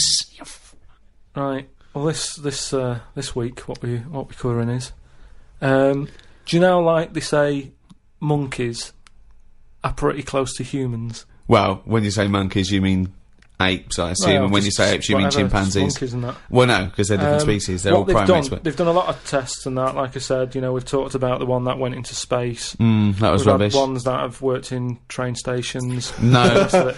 So Barbers, was there a barber one? There was a barber one. He started off sweeping, didn't he? But he didn't immediately go in Straight into, but he worked his way up, yeah. They do you know, apprenticeship. They do a lot of stuff. I've seen the salon. He was probably the top student. But the thing is, you know, I mean, in a way, this is linked to the one in the salon. He could cut hair, but he'd never be allowed to work on the till, right? But these tests that they've been doing now... Why? Are they not trustworthy? Well, they've had problems understanding money, right? But they've got one recently that they've been teaching about the value of money and showing it that, you know, to get this money you've got to work hard, you've got to save your money, and when it's saved It's up, all bollocks. you can do what you want with that money. Yeah, it wouldn't But happen. at the end of the day, these monkeys aren't on that much money. Yeah, So- and they wouldn't. You could never teach a monkey the value of money. So the thing is, they've said to these monkeys, look, you know, there's your money. They haven't said anything You're to the only getting monkeys. so They much have, Rick. money, Please listen to the news. but It's the news. It's the news. it's important that, you know, they know how to spend that money, right? It's basic rules, really. It's what you teach a human about money, and it's what you teach kids. The So value invest of money. wisely. Invest and all that. Sorry, who's they teaching got these past, monkeys? So, Carl, stop. Just some What- people and that. But who? Where are these The monkeys? monkey people. But where are these monkeys? Where are these I monkeys think being? it's in San Francisco. But where are these monkeys though? What are they? Are they in a shop? What are they doing? Are they in homes? What are they doing? Just in like, the zoo? Well, probably just in like some sort of science place where science people are checking out monkeys' brains and that and seeing how they work. But they're happy. They're not. This is cutting them that. different to the news at 10. So listen. Well, yeah, but you can't interrupt the newscasters for one thing, Rick. Please. Sorry, go on. So there's these monkeys, right? And they've given them some money, probably about £5, and they said, right, off you go, go shopping. See who comes back with the best. Sort of, how much can you get? You know, like in Ready, Steady, Cook. Where they Right. said, there's a £5, go and get some food. Anyway, some came back and they were like, you know, they hardly had anything. Right? This is absolute shit. No, listen. This is bollocks. Listen. But one of them, right, he was away longer, to be fair. Yeah. Right, I think he came back last. But they were really impressed because he sort of said, this is amazing that you've got all this. Can't believe it. Give us the receipt, right? Oh, this is absolute. Right, forget it then. Forget it. No, listen. forget it. No. This is absolute Hear it. shit. We want to hear the end. No. Look, hang on a minute, right? So they said, give us the receipt and that, and they looked at it, and it was all official, right? And they went through it all, and what they were really impressed by is the way that they always went for the sort of slightly older veg, where you get 2 lots for the price of one. Right, you're absolute. So, and it just goes to show. This is right, absolute bollocks. Well, There's forget it no then. way. If you're not There's gonna- no way forget a it. chimp went It's not- shopping and right. knew what he was buying. It's I don't know why you absolute- asked me then. Well, it's absolute bollocks. Once again, you've made it up. You probably saw a headline it. on some sort of half-witted website, and you're talking shit. Right. Just to say, if you have any monkey news for Karl that you want to hear on one of these podcasts in future weeks, then you can email Karl, or indeed with anything, Sick of at it. podcast@rickygervais.com. This podcast was hosted by Positive Internet. Can I just ask, what does hosting mean when you, in that sense? I don't know, but the guys at Positive Internet do, because they're experts in this field, and that's why I like them. Well, thanks very much. Join us next time when we'll I'm sure, waste another half hour of your lives. See ya. Bye. Let's do a couple of openings. You do it. Well, you better say something. Okay. Well, I think you should say, welcome to Ricky Gervais show on, or whatever, podcast. I'm not on this, am I? Yeah. What am I doing here? Well, just saying hello. Hello? No! Let us do the introductions. We're doing 2 introductions in the 2 shows. Fuck me. The Ricky Gervais Show on Guardian Unlimited.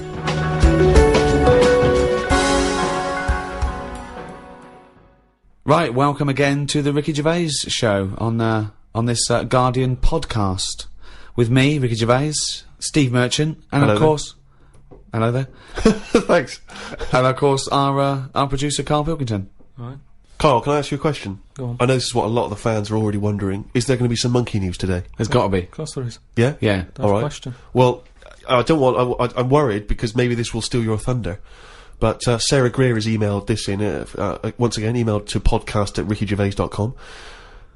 Chimp mauling under investigation. I know you're concerned, because this actually fuses two of our greatest features, Monkey News and Knob News, into one seamless whole. Oh. Investigators said they are trying to figure out how two chimpanzees that viciously attacked a visitor at an animal sanctuary escaped from their cage. This is the grim bit. The chimps chewed off a man's nose and severely mauled his genitals and limbs. Why did they go for his genitals? Both of them did as well. Eh? Both of them. Did you say two chimps? No, you're right, yeah, it was chimpanzees too. Yeah, I don't know if See, both which of them one went, did it? they just saw that they're dangling away and they You just go went, for the nose? Yeah.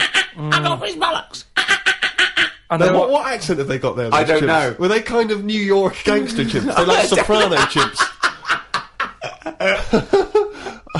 what happened to them anyway?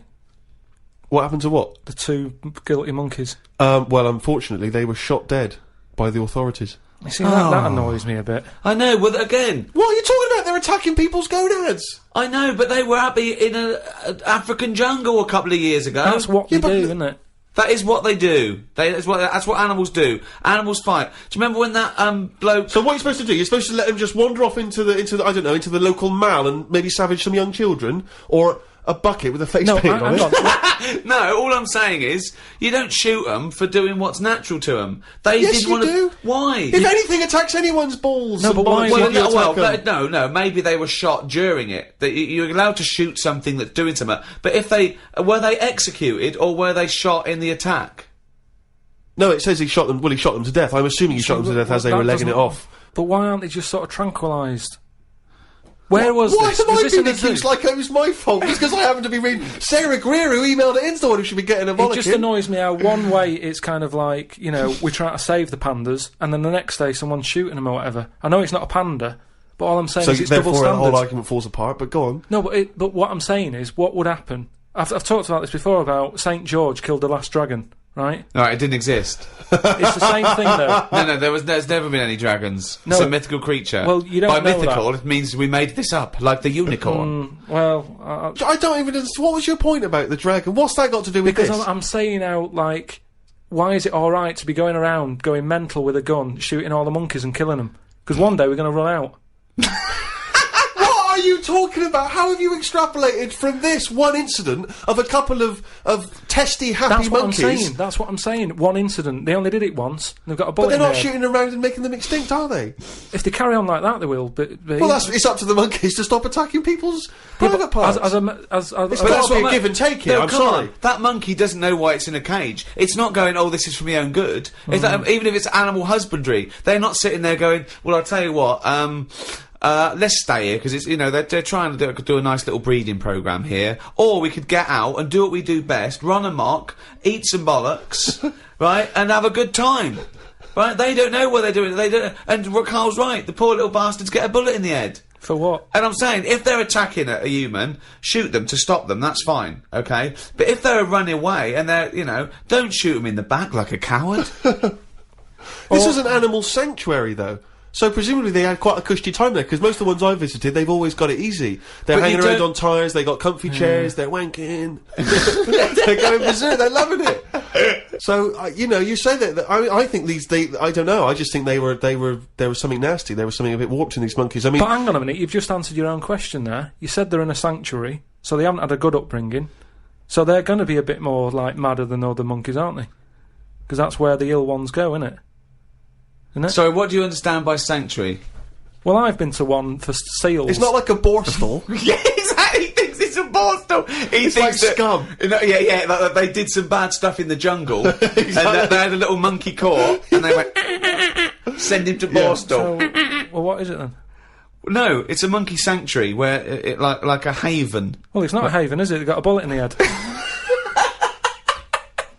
The Ricky Gervais Show on Guardian Unlimited. Talking of eating knobs, Yeah. Gilly Goulden. Now What's she been up to? Well, you saw it in I'm a Celebrity, Get Me Out of Here. I haven't been watching it. She popped a little kangaroo knob in the mouth, chewed it up. What, she just found it? Did she line around? No, it was one of the things that she had to Oh, it eat. was one of the challenges. Carol Thatcher, you know, a daughter of one of our leaders. Sure. She popped a couple of bollocks in the mouth, Oh. chewed them up, swallowed them. Oh. And Gilly Goulden, there was a kangaroo penis there, dried. She couldn't even get. It was so tough, she couldn't even get through it. And then she, eventually, she eats What was it, like a pepperoni? Yeah, and she took. What do you think of that, Carl? What, eating that sort of stuff? Yeah, I watch it. I like those little trial bits, right? yeah. But what I don't think people realise is, right, it is hard eating a little kangaroo knob. Right? Really? How do you know? No, it's just, you know, you think about it and you go, oh, I couldn't do that, right? But what they never mention on the TV programme, which I think takes it to the next level, right, they're eating that at like 7:30 in the morning. Sure. Right. Which for is breakfast. worse, innit? Yeah. Do you know what I mean? If I was there and Ant and Dec said, right, Carl, eat the knob, I'd go, hang on a minute, give us a few hours, let me get some rice and that on my belly, and just sort of fill me up a little bit more. I'll pop back at about 6:30 this evening, Right. have it ready. And I'd be happier then. It's just that thing of, you know, you You been don't want to eat. You don't eat animal genitals on an empty stomach. So what are you saying? You could I'm saying, like, I could eat a knob at night, but just cut that there. We'll loop that. If any DJs are listening, No. just take that quote. I could eat a knob at night by Karl Pilkington. Maybe do a dance remix. Yeah, Just I think maybe you're sort of a house producer, and you could maybe get some kind of high energy beat going, and then we could just send that out to some of the gay clubs. I'm sure Yeah. it'd be really popular. Please, anyone, send us, you know, that looped with a nice little, you know, funky house beat. Karl Pilkington saying, I could eat a knob at night. no, but That's do go you on. know what I mean, though? By that. Not really. Well, okay then, right. Okay. Now, I couldn't do it. I could not do it. I couldn't pop a kangaroo testicle in my mouth and chew it. It was disgusting to watch. She was eating witchetty grubs. I mean, good on them because they were doing it. But then again, I think, well, they wanted to go in there. They knew they were up for it. So on the one hand, I think, is that admirable and is that showing sort of like good British metal, or is it, you know, I'll do anything to get on telly for a week? I don't know. You know what I mean? I don't. Where does it stop? You know, I thought Rebecca Lewis went too far when she gave the little pig a tug, but at least she knew where to stop. Yeah. She didn't, you know. well, I think it's obvious when you have to stop. Yeah, but you The know, pig tells you that. to you know, to pop the Also, again, where's the kangaroo hopping around without a cock? I tell you, here's another question, right? Bit of a spin-off with animals and that. Have you ever, right, Steve, killed a fly? Probably, yes. Right? Well, I was watching David Attenborough, right? He makes his money out of flies and that, doesn't he? Do you think he's ever killed one, or does he go, well, I can't kill that fly or that spider, because that's how I make my money? I don't know what the question is. I don't know what this question is. Like, my mum, right, she said, if a fly is knocking about the house, she never kills it, she always catches it and puts it out and that, and she said she'd never kill Who one. is she, Mr. Miyagi? What do you mean she catches it? How does she catch With a pair it? of chopsticks. No, she...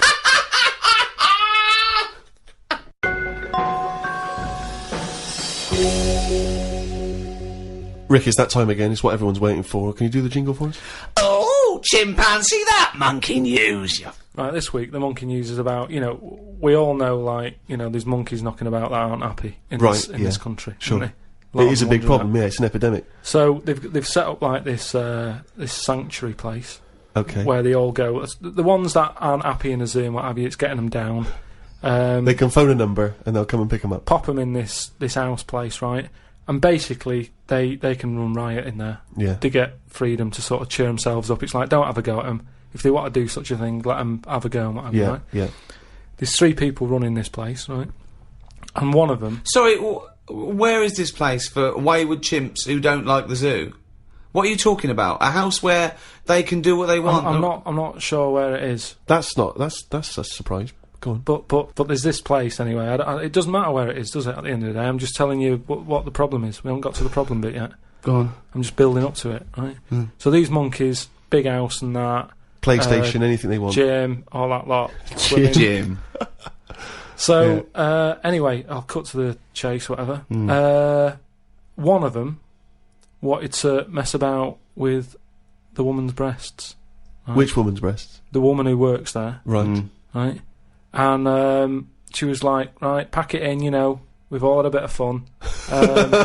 You've been in the gym and everything. She obviously, you know, got a bit excited He was fired up and that, ready for some more action and that. He's trying to have a go on this woman's breast, right?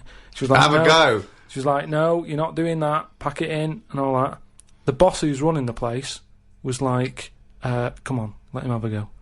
No, right, you're talking shit. I'm telling you what, I know sometimes I step over the mark and they made Right, so where is this place where... Well, one, where is this house where chimps are allowed to do what they want? And two, where is this place where one of the bosses, one of the human bosses, suggests to the other one, oh, and if the chimp wants to play with your tits, love, let the chimp play with his tits. I've said before, Rick, will you please stop interrupting Miss listen, News? it's alright, Steve, because what I'll do, I'll bring the link and you can put the link on the website and people can have a look at the proper story. I'm just giving it them in a, headline form here.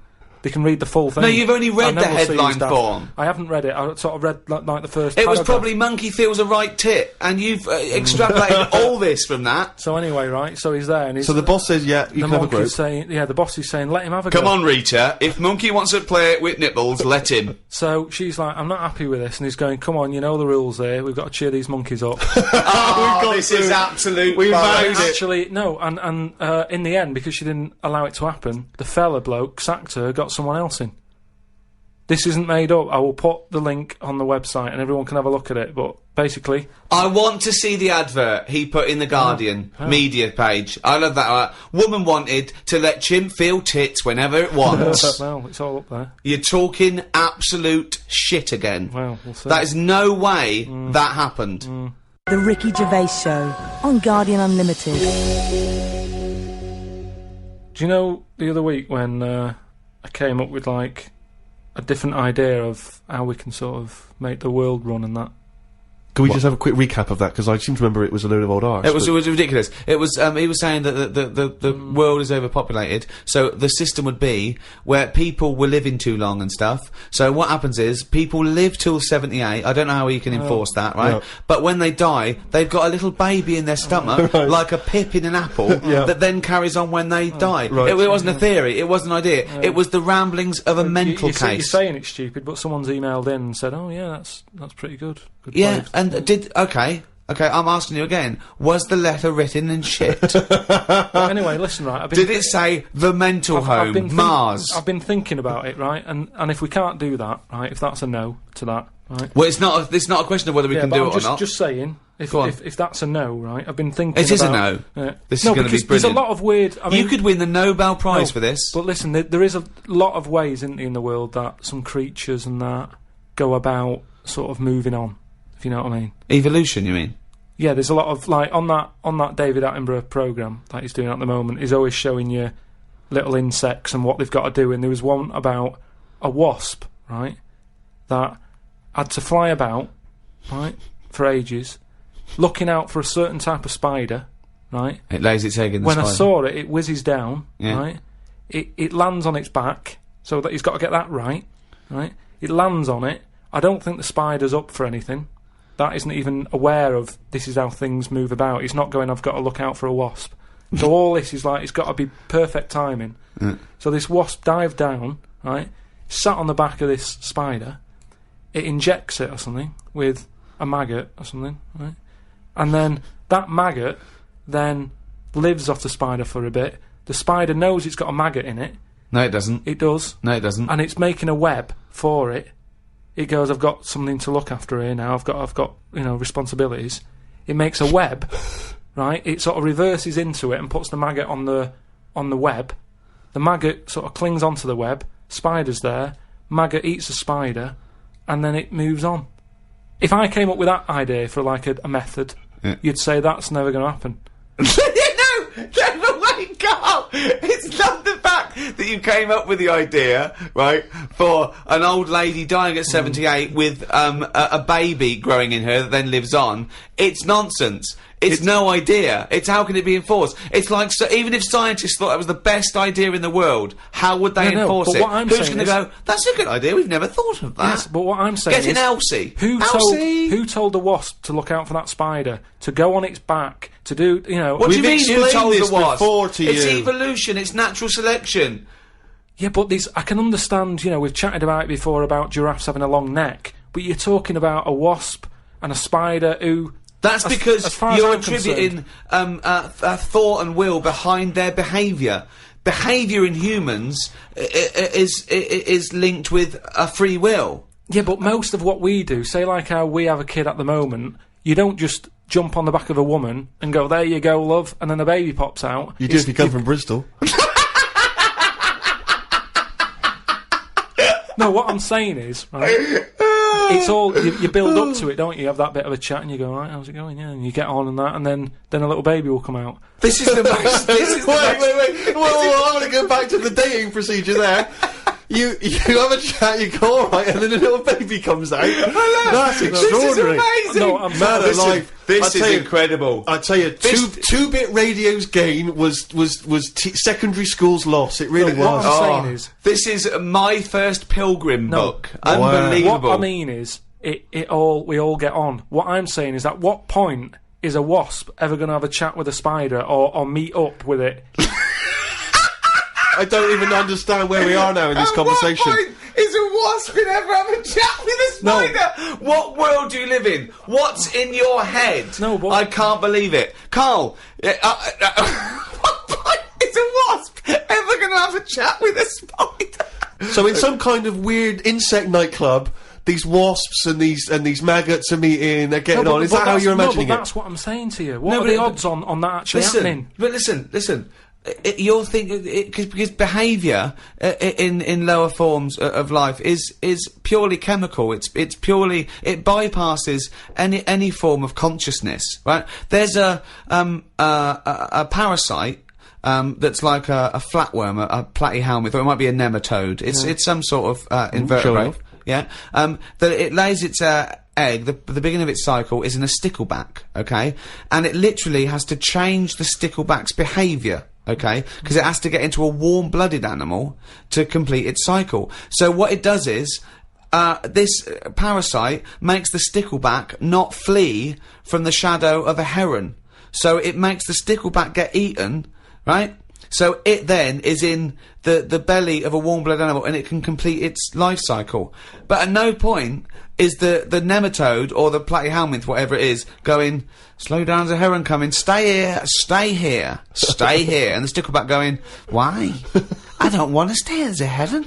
There's no conversation. It's not they get together and go, listen, I've got something that might be mutually beneficial to both of us. I need to get into a heron.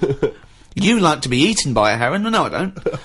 Where's this conversation with a wasp? Yes, you do. It's got Jedi Yes, powers. you do. No, all I'm saying is, you know, the idea that I came up with, you're sort of saying that's a crazy Can I idea. just, not an sorry, before idea, you it's carry on, not can I an just idea. say, how many times have we heard all I'm saying is, and then such a stream of nonsense Yeah. that it's blown our minds? No, but that's all I'm saying. That, you know, what you've just explained there with the heron having to knock about and for a flea to be sat in the shade and that. Now see that is incredible. That translation of what I said is that sums it up for me. Yeah. He sees the headline, he reads a book, it then goes through this weird filtering system with, I imagine the music in his head is boop, beep, boom, ba, discordant piano. I think the noise in Carl's head is like a fax machine, if you've ever got that up full volume. I think it's like a Czechoslovakian cartoon from 1963. Yeah. You know what I mean? Like, noises like, woks being hit. Yeah. And, pianos anyway. just being hit by elbow. He's the only person you can give him a body of information, and he strips away the facts. But the way he said that, I talked about, clearly talked about some sort of parasite in a stickleback that makes its behaviour change so it doesn't flee the heron's shadow. He said, so there's an heron with a flea who doesn't like the shade. How did it come out? I mean... it doesn't matter, forget that, right? But What's anyway, your theory? What I'm saying is I've come up with something else that I want to run by you then. Go on Right? then. So you've sort of boo-booed the idea... Boo-booed. We've boo-booed it, we have boo-booed it. of He shows a completely different bear. It was originally Poo Poo the bear, but now it's Boo Boo the bear. Brilliant. So you've said no to, you know, the old woman having a kid, right, Yeah. before she dies. What about if we do it the other way, right? Ah. Go on. Somehow, I don't know how A yet. kid has an old lady? That's what it's going to be, isn't it? A child gives birth to an old man. No. Right. What I'm saying is, right, Go on. work the other way round. Come on then. So if somehow we can inject something in like a body that's just died, right? Listen to this. Imagine this is notes. So- when he hands it into the Nobel people, Yeah. and they go, if there's a way that we can inject something, and they go, well, what? Well, I don't know the chemical formula, but something HO2. Right. So anyway, so you inject it in the temple. He's narrowed it down to the temple. Well, that's Fine. right. Yes, we inject something. So you inject it in. What are you? Who are you injecting? This old woman who's she's been ill and that she's died. So she's dead. So Yeah, we're but bringing bringing old people back to life. Okay, fine. That's step one. We just got to sort that out first. But fine, we'll crack that. Go on next. So we brought people back from the dead. Fine. Yeah, And but next. this is a way of controlling population. Remember, they can't be having it away and having kids. This is just the way we're going to Okay, work so from now. there's an old lady. So we start now. We start now as the world is now. So what happens? Right. So you get like an old woman. Who's dead? Yeah. Yep. Inject her and that. Inject her. And then what happens is she sort of wakes up. Amazing. Right. And she works the other way. So like she might be 77. Yep. And then she'll have a birthday. She's 76. And she's working that way. Right. If you know what I mean. Okay. Are you with me? No, keep it. Because the thing is, you've got. I no I'm idea. really scared. Yeah. I'm really scared. This is the maddest thing you've ever said. This is madder than the old lady with the pip like an apple in her belly. It sort of did work. This is No, it didn't work. It worked in your head. It's like a dream that you wake up and go, oh, I've got a great theory. And This it's is like, this is it. Let me just tell you the Go on then. ending, because the endings works out a bit better. go on. What I'm saying is, when you die at the age of 78. 9 months, What? at the age of 9 months, because that's when you come out. What do you mean when you die at the age of You're nine? not scared of dying because you're now a baby, so you don't know what's going on anyway. So there's no So fear. you missed out a bit here. So this woman, what, literally gets younger and younger? I think Yeah. when she's in her 20s, she's in her old age, Rick. Yeah, but it doesn't matter because that's the fun part of your life, isn't it? When you're 20 and you've got all your energy and that. So before you die, you're actually having a good life rather than it being the other way around. But does she do different stuff than she did on the way up? Because she's already lived 78 years, hasn't she? Don't forget. She was a baby once, and she grew to 78 years, then someone stuck a needle in her head and said, right, back you go. No, but forget all that bit. Oh, forget all that bit. How do we forget that bit? What I'm saying So is... she died and she doesn't remember all her, this is a new life, is it? Let me just leave you with this. Right, you're talking shit. Explain yourself. What I'm saying is, old people are scared of dying. When they're 77, they're going, oh, what's going to happen to me? Little injection in the head. When it's a baby, when it's like 1, and everybody around it's going, yeah, it's going to die soon and that. Baby hasn't got a clue. It's happy. It's playing about with its rattle or whatever. So it It's loses not all scared. its. So it loses all its memories. That's it. And then what happens? So when does it die? When it gets to naught? When it's 0 days old? It goes Yeah, through. it just dies. People know it's almost like a countdown. So the family's aware of it. But aren't the family getting younger as well? What's happened to the family? Forget it then. We'll leave it as it is. No, leave it as it is, shall we? Shall we? Can we all agree on that, guys? Now, should we agree to leave it as it is? Is that all right? Because I don't want to hear any more from the diaries of Charles Manson. No, it's. I mean, you're a fucking maniac. If you're a maniac and you'd like to get in touch, then please email us at podcast@rickygervais.com.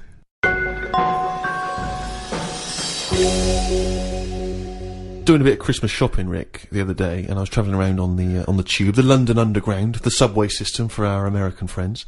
And, you know, as you know, but people around the world may not be so familiar, there's a recorded voice that you sometimes get on the tube that says, mind the gap. Oh yeah, before you open the door. Yeah. Mind the gap. And the reason is that sometimes in some stations there is a gap between the train and the platform, and obviously, you know, theoretically you could fall down And it's there or different whatever. sizes, so just that little reminder, mind the gap. You look down, it's safe. Just makes you stop. Seems to make sense. Yeah. Saw a teenager, wearing a t-shirt, don't know where he bought it. It just said, Fuck the Gap. He was tired of it. Yeah, he didn't want to mind the Gap. But what I like is, what's he protesting about? I don't You know what know. I mean? It's not the police or the man keeping you down. That's just good, sensible health and safety information. That's like You know? saying fuck looking both ways before I cross the road. Screw penicillin. I know. No, do you know what? I'm going to drink and I am going to use threshing machinery. And I don't give a damn. I love that about teenagers, that kind of, screw you sort of mentality, but it's kind of blind, isn't it? It just, anything's a target, anything's valid. When I was a teenager, I think maybe 17, I had a t-shirt. I was rallying against just stuff, really. It was slightly more abstract than the Gap. I wasn't specifically against the Gap. It just said bullshit. Just in general, bullshit.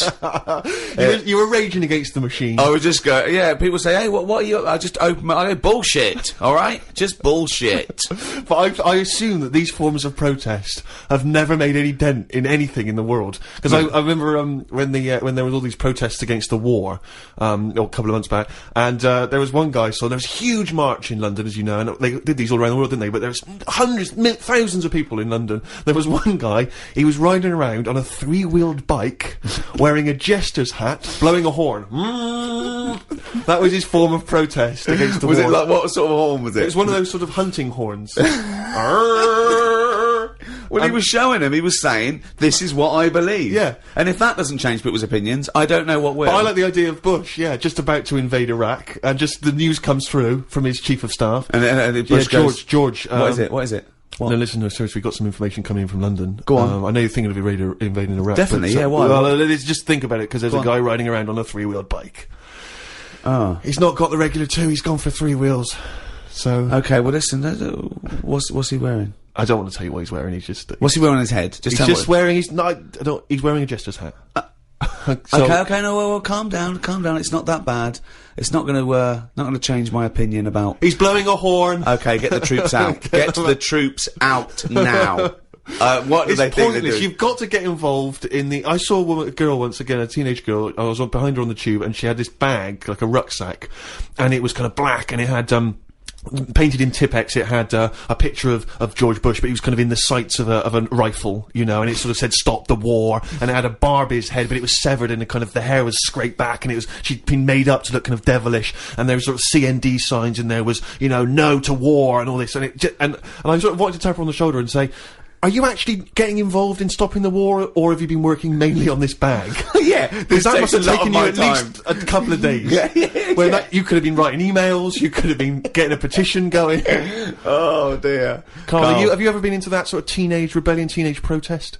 What, to sort of stop stuff going on and that? Yeah. Or just, you know, making your views heard. I don't really like people knowing what I'm thinking and that. Right. There's no way anyone can know what you're thinking. No, but even is with that why you're doing a radio experimentation. show where you spout off your nonsense ideas every week? No, but what I mean is... A team of surgeons could fiddle around in your head for a couple of days and they still wouldn't know what you were thinking. No, I know what you're thinking. I know what you're thinking. Exactly. You're thinking of...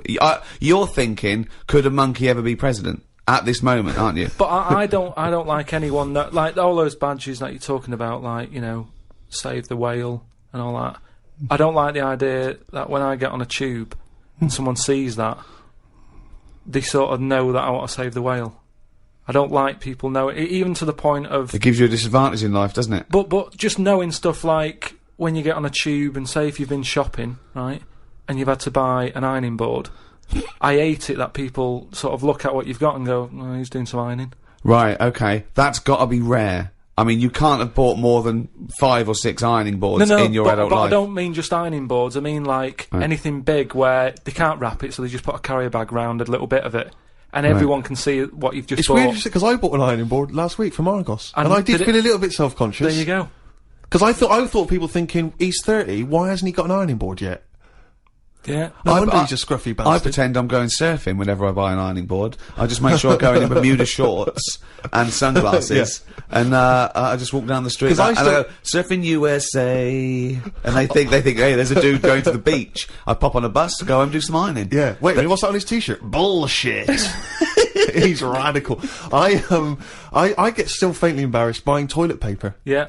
I always have to buy something else to go with it. Yeah. I don't like, because if you just A buy that on newspaper. its own, if you buy it on its own, it's obvious that you're off for you're a dying shit, for yeah. one, Yeah. and it's like, I haven't got any in. Yeah. Whereas if you just chuck it in with a pot noodle, it's like, well, he's eating and he's thinking about later. Whatever. But Yeah, it's if you that- buy it on its own, you know that you've got none in the house and you've just rushed across the street to get some. Definitely. Because especially if you're still in your slippers.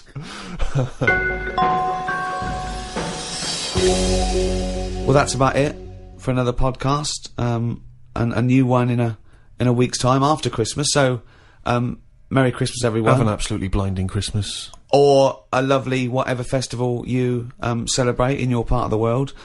From Ricky Gervais, Stephen Merchant, and Karl Pilkington. If you want to send us anything, as ever, the email address is podcast@rickygervais.com. You can email just your thoughts on the show, if you've got some monkey news for Karl, or anything you think might intrigue Karl, or indeed maybe just some Christmas wishes. Then that's the email address, podcast@rickygervais.com. I would like to wish a particularly Merry Christmas to those guys at Positive Internet for all their genius input and good work hosting this podcast.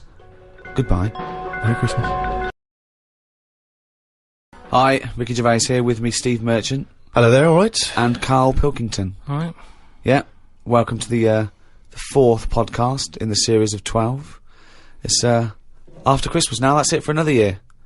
Alright, everyone had a nice Christmas? Oh, yeah, I had a blinder. I had an absolute blinder, mate. Good presents, Karl? Right. Yeah, not bad, yeah. Get anything good? Odds and Not, ends. not that I can think of. Odds and Just sods. bits and bobs. Yeah. A friend of mine got a gift, or rather gave it as a gift. I don't know if you've been familiar with these. It's a charity organisation, and you go on their website, or you phone them up, and you can give someone else the gift of, say, a goat for an African family. So you say, this is what I've bought goat. And they go, oh, brilliant, where is it? And you go, no, it's going to a family in Africa.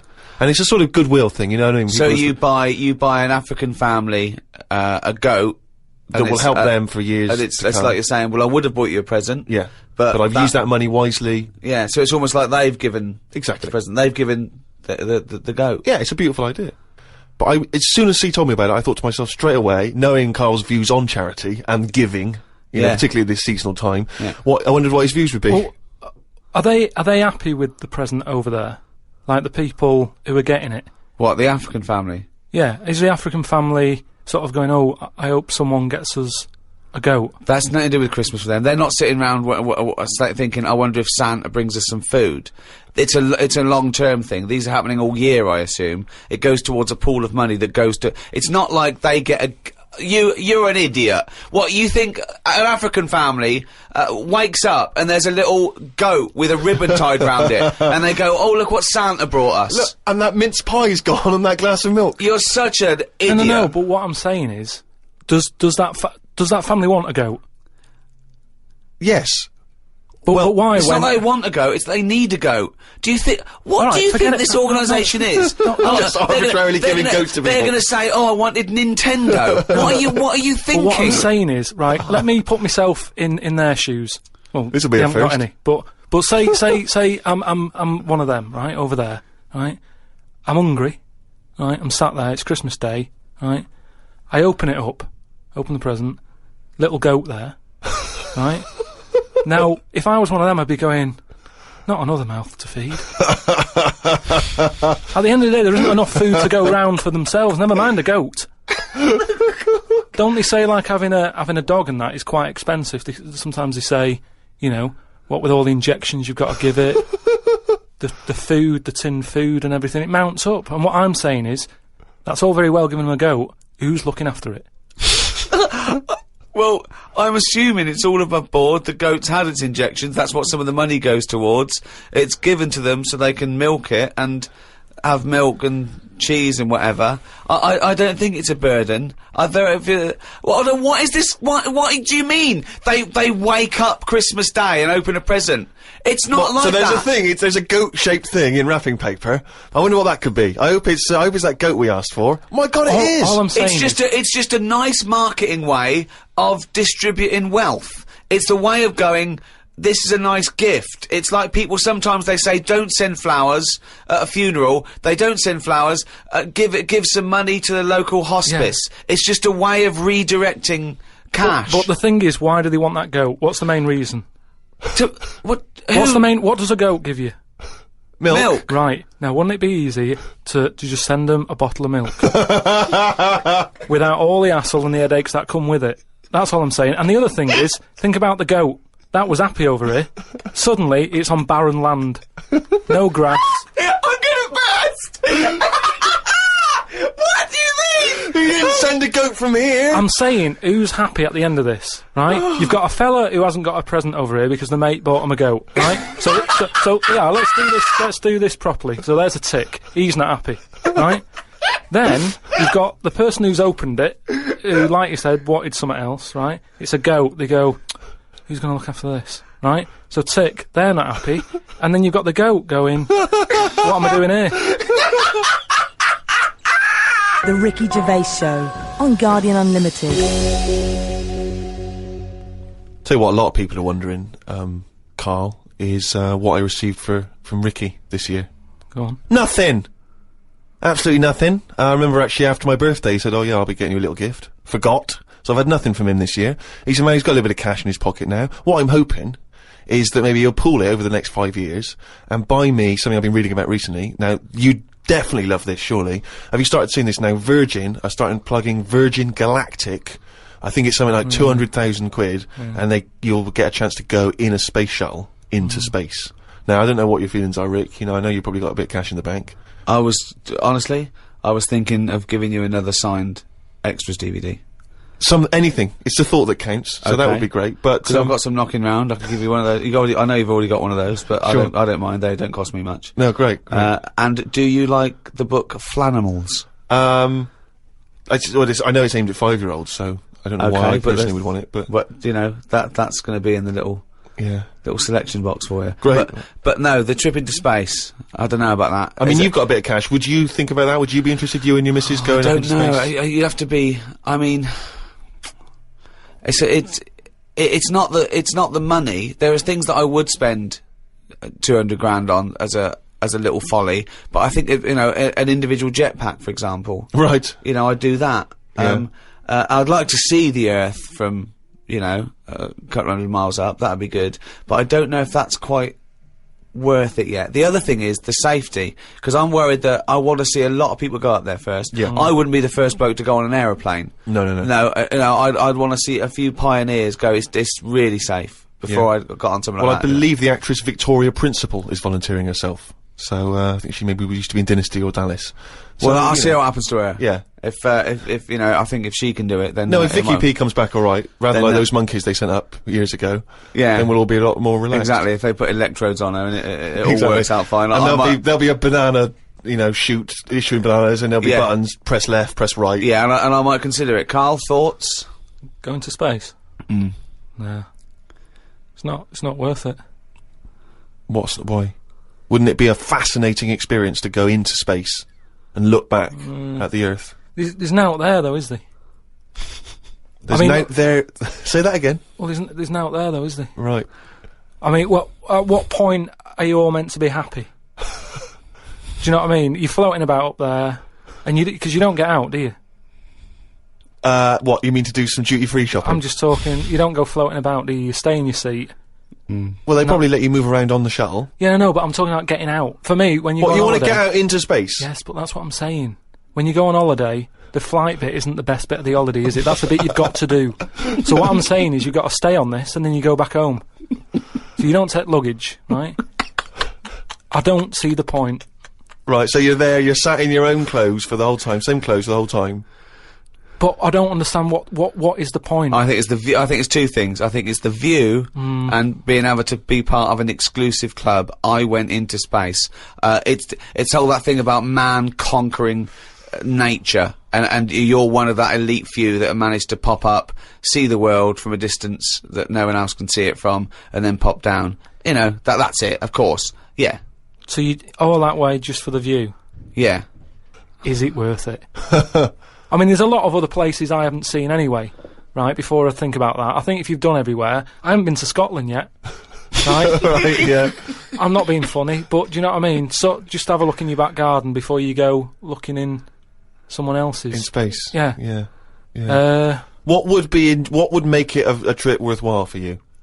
I mean, if you did go into space, if we gave it to you free of charge, we said, Carl, go up I know into the space. answer. I know the answer to this, Steve. He's thinking, I'd like to meet some aliens that can talk like I do. Yeah. And I can understand them, and they can tell me something. Like what? Oh, they met God, he was alright. That's the sort of thing, that's what he's gonna say. He'd like them to look like monkeys in spacesuits. Yeah. That'd be his ideal thing. He'd like to go to the Planet of the He'd Apes. like to go to the Planet of the Apes. He Yeah, I'll would do that. love They to can go arrange to the... that. Look, he's nodding. He's Yeah. nodding. Thoughts, Carl? Yeah. I mean, for me... What do you it's mean, just- yes? Well, yeah, that'd be brilliant. What would be brilliant? Seeing a little alien and that, having a chat with him, find out what's been going on. What's been going on? No, but don't you think that... Like, I mean, if you bought me that as a present, right, Yeah. either of you, Yeah. I wouldn't be that happy. For me, that's a little bit like... Well, Those- that's annoying, because we've got you a trip We to just space pulled and a together. goat. Yeah. Yeah, Do you know how, like, I am interested in sort of going on another planet, right? Not, Carl, you are on another planet, mate. no, but do you know what I mean? It would be quite sort of interesting. How do you think you'd get there? Well, yeah, you'd go on a rocket and stuff, but what I'm saying is, at least you know when you get there, you're getting out, you're having a bit of a wander. But I wouldn't be happy in just the journey bit of it, that's all I'm saying. That's great, isn't it? But the thing is, right, because I was looking into it a bit, because I was reading about the Virgin Atlantic Yeah. thing, right? And I was reading something that in 1971, right, 3 of them went up there. Can't remember the names. Wasn't the main one. It wasn't like the Buzz and the Armstrong one and that. Another 3 blokes went up, and there was one bloke in the rocket, right? The other 2 wandered off, had a walkabout, seeing what rocks they can find and that. And that bloke who was in the rocket, right? He was the loneliest man ever in the world. I don't know what to do. what that was. I don't know what to do. I don't know if that's some sort of profound poetry, or I don't. Do you know what I think he's trying to say? I think he's trying to say that he was. What are you trying to say? No, stop for a minute, because I just want to just recapture that moment. Just say that again, that sentence again. Right. The other 2 had gone off picking up rocks, Yeah. right? He sat on his own in the rocket, and he was the loneliest man in the world. Okay, I know what he's trying to know what say. he means. I do, right. I don't know what he means. Well, right. He's trying to say he was, by definition, a human furthest away from all other human contact. Yeah, that's what Yeah. I said. Yeah, okay. No, you said loneliest. Loneliest evokes an emotion. Yeah. Yeah. But it's like he started crying and writing poetry and listening to Morrissey records. You mean he was the most remote man? Well, yeah, he was saying how, like, he's on the rocket on his own, right? Yeah. And I think I worked it out because it was in kilometres, right? And I think it turned out that they, right, the other 2 spacemen picking rocks and that, they were 2,500 miles away from him, right? So they were miles away. They 2,500 miles? Yeah. But they had each other. They had each other. Yeah. You had the world right across the other way, everyone getting on with their lives. Yeah. He was on his own. That's weird, isn't it? But what I was thinking is, right, say, because I always sort of try and put myself in a situation. Yeah. When I hear about a weird thing that's gone on, I always think, what would I do? You know what I mean? And I was thinking about it, right? Do you think when he got up in the morning, he still bothered to put his clothes on? That's the first thing that came into your mind No, when just you because pictured him I in always, there. you know, at the end of the day, even if, like, my girlfriend Suzanne's out at work and that, I'm not happy walking about with everything out, because you never know what's going to happen.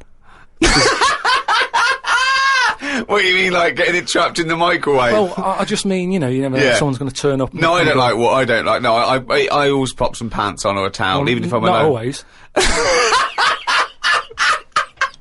Because I've knocked on your door when you've been stood there with. No, he's Yeah, taking but his trousers off. No, I did it That's the especially, Oh, knowing right. that you were there. I've done it especially to annoy you. Oh, right. Yeah, so. But do you know what I mean? Do you think he was walking about the rocket with his tackle out, or did he floating go, about, well, you know, no one's watching here? Do you reckon it floats up or down? Depends in how long it space? is, doesn't it? Depends how long it is, yeah. I don't know what I mean by that, but that seems to make sense. Yeah. But don't they have cameras for NASA to monitor what's going on inside the spaceship? Not all the time. No, I bet they've got to give him some sort of privacy. No, that would end up on the internet. Yeah. in floating around with his floaty knob. Well, if you are the man who was up in a space rocket and was for a short period the loneliest man in the world, we'd love to hear from you. We'd love to hear what you did with your time, how lonely you felt, and also did you float around with your cock and balls out? What was that like? Did it float up or did it float down? These are just some of the questions that we'd like. So if you are that person, or maybe you know them, maybe they're a neighbour of yours, then you can get in touch with us at podcast@rickygervais.com. The Ricky Gervais Show on Guardian Unlimited. We've done radio and stuff in the past, Rick, and we have never had the kind of response that we've had from these podcasts. I mean, It's people amazing. are emailing in by the hundreds of thousands. It's meant, well, maybe not hundreds of thousands, but I didn't count them, but thousands, certainly. Crazy amounts of email. I couldn't really get through them. I've just managed to pick out a few. It's because it's global now. It's people all around the world are listening, and that's so exciting. We've got just loads from America, Australia. It's mad. Yeah, New Zealand, Canada, and these are just some of the ones that I've pulled out from the email because there's so many of them. Podcast@rickygervais.com if you want to get in touch. Rob says he listens to the show in his exams, which I'm sure cannot be a good idea. I mean, No, because that's a waste. What I'd do is the night before, I'd record all the answers and then listen to that, as Yeah. opposed to me, you, and Karl Pilkington. but surely you're not allowed to listen to your stereo or your iPod in an exam. That would be crazy, wouldn't it? Well, he's probably got it's probably up his back, a Right, little yeah. wire, wired to him, covered in sort of like some sort of fake flesh and Yeah. hair, and then just pops into his ear. It's all changed now, though, isn't it, as well? What do you mean? Well, they're allowed calculators and that, innit? It's just sort of... Sorry, I had calculators in my exams. What Yeah. what world? What do you know about exams, Carl? No, You but- never showed up. But what I'm saying is, years ago, a calculator wouldn't have been allowed. We've moved on a bit now, haven't we? What year was this I don't though? have an iPod. With loads of people with abacuses. I don't know. Anyway, Rob's question was this. Brilliant. I've never heard him admit that before. I think we've broken his Yeah, spirit. yeah. Carl, you go. I don't know. Oh no, we might have put an end to the phenomenon that is Karl Pilkington. Monkey news still to come. He's back. Anyway, listen, Rob's question is this, Carl, and it's specifically to you. Carl, if you could have a superpower, like Superman, what would your superpower be? Can I suggest consciousness? Yeah. Can I have the power of thought? Remember, you've already got opposable thumbs.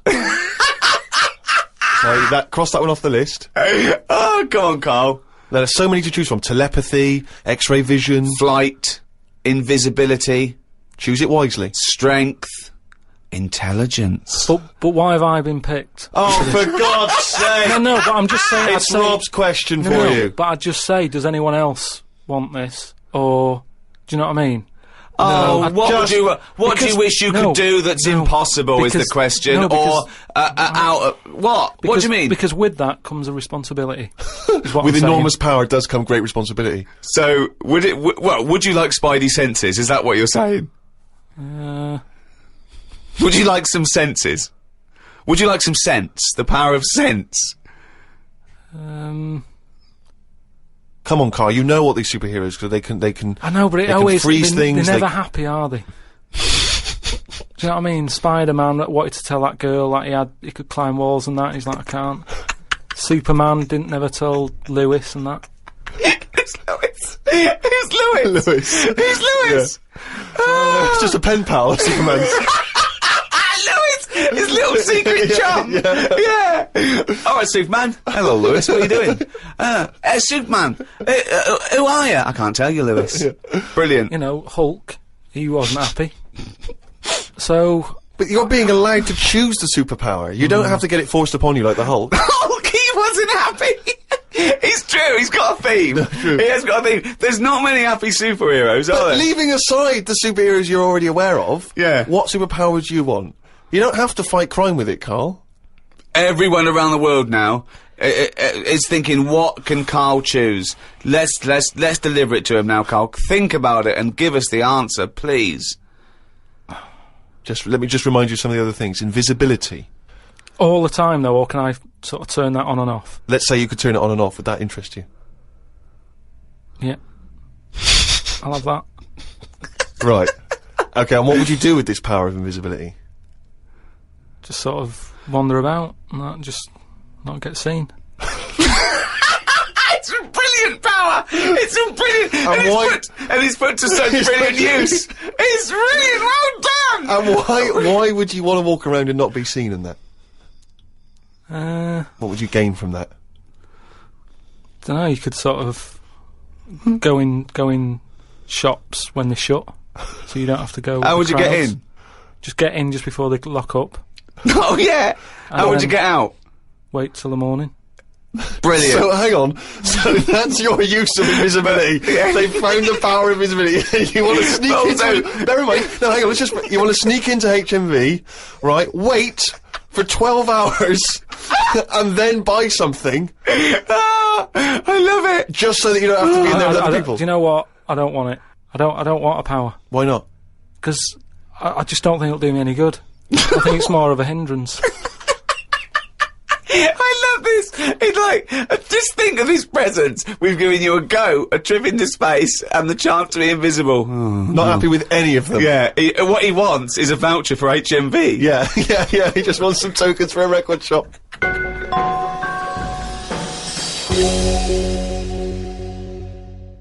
Just going through a few more of these emails. This one is from David. He's in Los Angeles, California, 22 years old. He says he loves the show, but he says, with respect to Karl, never before have I understood so little of what a man says. Virtually everything that Karl talked about was aloof to me. What on earth was he ranting about? Flies and condoms, monkeys and pushing the left button, cavemen and dinosaurs. And that's just some of you. I mean, let's be honest, if you are in America, I mean, firstly, the accent is probably a problem. But that is the best write-up we've ever had. Yeah. Flies and... Imagine if you're a new listener, flies and condoms. What on earth does that mean? This one's from Kent Plummer from Nova Scotia, Canada. He says, Karl, he's wondering if you've got any personal mantras that you could pass along. For instance, he reminds us of Ben Franklin's famous mantra, waste not, want not. Who said that? Ben Franklin. What did he do? What was his job? Benjamin Franklin was a well-respected American politician from the 1800s. He was a sort of thinker, a philosopher, a scientist, deeply respected. Also a big political figure. He features on the dollar bill or the $10 bill or something. Yeah. So he's one of the great sort of American Enlightenment thinkers. And he came up with the mantra, waste not, want not. You must know waste not, want not. I mean, that's just... Do you understand the phrase waste not, want not? No, not really, no. What does it mean? You've never heard that? I think I've heard it, but I don't know. I've never used it. But when someone else said it, I don't know what... Well, in context, I mean, all I'm going to do now is paraphrase that and put some prepositions and stuff in it for you. I can't work out how you can't work out what that means. It's like, don't throw stuff away, because you might need it, and therefore... You won't be wanting anything because you didn't throw it away. So, so he was a bit of a hoarder. Well, if you don't waste food, for instance, then you He's a bit of a hoarder. For God's sake. No, but I'm just saying, you know, he's a man in power. Is that the best thing he ever said? No, I'm sure he came up with many, many profound So why things. is that one He did remembered? experiments in electricity and conducting electricity, all sorts. But that impresses me more, inventing electricity, than someone... He didn't invent electricity. Wait a minute! Don't impress you more than what? Just saying, waste not, want not. I don't think it's that good. It's not even catchy. What I don't understand is why he was the first person to sort of suggest, look, don't go chucking that out, keep it, you might need it later. He wasn't the first person. Say that again. That is brilliant. Why hasn't that catch on? That is amazing that you've just come up with there. That's poetry. How would you word it? I'd just say, whoa, don't be chucking that out, you might need that later. Don't be chucking that out, you might need that later. Karl Pilkington. Whereas some would argue that waste not, want not is perhaps a little bit more pithy, a little bit more... We should go through great sayings and phrases and say if he could, well, firstly, does he know what they mean? And then secondly, can he improve them? That would be brilliant. We'll do that next time. Let's see. Okay, Winston Churchill. Never have so few done so much for so many. What do you think of that? Do you know what that means? So he's saying... Well, it's with regard to the Battle of Britain and the pilots that gave their lives. Yeah, I'd just be annoyed if I was one of them who gave a lot for a few or whatever, right? No, gave a lot for so many. If you were one of those few that gave so much for so many, i.e., it means these few good men, their actions freed the world. They freed the world. They have an impact on every person in the world, and they were few brave men, and that's what he's saying. Yeah, but what I'm saying is, if I was one of them men who gave up his life, right, I'd want a name check. I don't want to be bungled in with everyone else who is saying a load of blokes gave it their lives. Well done on that. See you later. That's brilliant. Did you just say bungled in? Bungled in, yeah. He made up a word! You don't want to be bungled in. You made up a word. See, that's it, you see, we've been looking for it. That's original, that's Karl Pilkington. I don't want to be bungled in.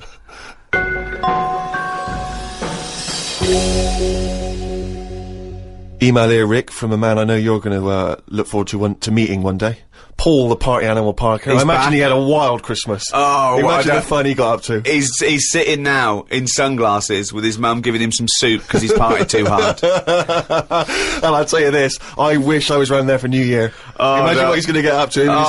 If he recovers in time, it's going to be mental. What's he want? Anyway, Paul, the party animal parker, he sent in a fact. That seems to be his thing now. He sends in facts that he thinks might be of interest to us. The kiss that is given by the bride to the groom at the end of the wedding ceremony originates from the earliest times when the couple would actually make love for the first time under the eyes of half the village. Wow. Now, a couple of questions straight away. Firstly, this is almost like a Karl fact, because there's no specific time or place. It was earliest times. Earliest times. I don't know whether that means the wedding ceremony in this country, in America, in Africa, who knows? Yeah. But, so, yeah, it's a little bit vague. But this was the thing that struck me. Actually make love for the first time under the eyes of half the village. And you wonder, why is it only half the village? Was it like, were they raffling off tickets? Yeah, the winners. Exactly. Yeah, exactly. You come and see two people getting it on. The rest of you, no, tickets only. It's cordoned off. It started off, and then a few of them got bored. Exactly. Once you've seen one stroke, you've seen them all. Yeah, that's about as good as it gets. Yeah. So yeah, I don't know if there's any truth. But what about that, Kai? How would you feel with that if you had to, At what point does that happen? Is that like, they go, right, I do. Get your knickers off. Well, presumably, if it's the origins of the kiss, you may kiss the bride. The old vicar used to say, as they were jumping over the broomstick, he used to go, right, give her one. Yeah. And then... You may knob the bride. Don't know how quick the lovemaking has to be, whether you've got to get in and out, boom, and then, you know what I mean, because people are hungry, they want to eat, they want to have a disco, or whether they can go on for hours and people are just eating, chatting. I'll tell you what, Sting's wedding must have been a long hours of affair, wasn't it? The guest was bringing in their own brought cake. sleeping bags. Thermos flasks. The Ricky Gervais Show on Guardian Unlimited. Right, do you know we've chatted about charities before, haven't we? Sure. Yeah. Done a lot of stuff on that, right? It's coming back from Manchester, right? Got off the train at Euston, yeah. Right? Got off the train, walking through the busy bit and stuff. There's this fella stood there, right? Like a charity worker, yeah. Right? Nice looking fella, he's got his suit on, a tie and everything, quite respectable and that, right? Look down at his bucket, all money's been put in the bucket and that, yeah. Right? On the front of the bucket, right? It says collecting for the homeless at Christmas. Now, why can't they do that? What, the homeless? The homeless people. Why is some fella taking his time out, right, his own time where he could be at home? Why? Some of us have got homes to go to. Yeah. Why? Do you know what I mean? What, you think just give them the buckets? Well, what are the homeless people doing whilst he's doing that? Is what I'm saying. What have they got on the timetable? Cut out the middleman. Cut out the middleman. Give all the homeless a bucket with homeless written on it. For Christmas. Yeah. No admin. No. Just keep everything you get, mate. What do you think of that? It's a brilliant idea. What would prevent a homeless person and an entrepreneurial homeless person just getting a bucket and writing that on there themselves? Could I suggest something? Hunger, some drug addiction, traumas, often mental illness, just possibly too depressed to get up, put a suit on and go to Euston Station with a nice bucket with some writing on it. And then, right, I was thinking about that, right, and I was walking down the street in London with Suzanne. Saw a little homeless... Well, I didn't see the homeless bloke, right? I saw a leg. Right. Sticking out of a doorway. I thought, here we go, right? Walked past it, right? You're not going to believe this. Go on. Homeless. Yeah. Chinese fella.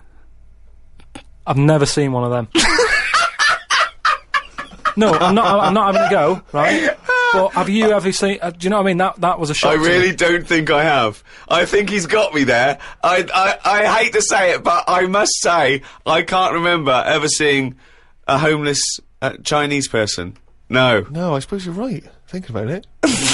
Weird, isn't it? I She said, I was walked past and I said to Suzanne, "Did you see that?" She went, "What?" I said, "Just look back there." She said, "What?" I said, "That homeless fella. Look back at him." She said, "What?" I said, "He's Chinese." And she said, "Yeah, good point." Good point. Of course she did. She said that to shut you up. She didn't want to get into a conversation with you. Oh, And what's God. your point, really? What exactly is your point? No, You're it's just just perplexed 'cause that you've never seen we were it. chatting about homeless and that, and I saw that, and I just thought, you know, I just found it a bit odd. Right. Well, if you are perhaps based in America or Australia, Canada, have you ever seen a Chinese homeless person? This doesn't count to any listeners in China. But anywhere else, have you ever seen a Chinese homeless person? Podcast at rickygervais.com. If you have, maybe you've got a picture you can send us as well. So this is what we're looking for now. We're looking for how many Chinese homeless people can we find by, let's say, 2006. You know, January 2006, January 1st. How many Chinese homeless people have you seen?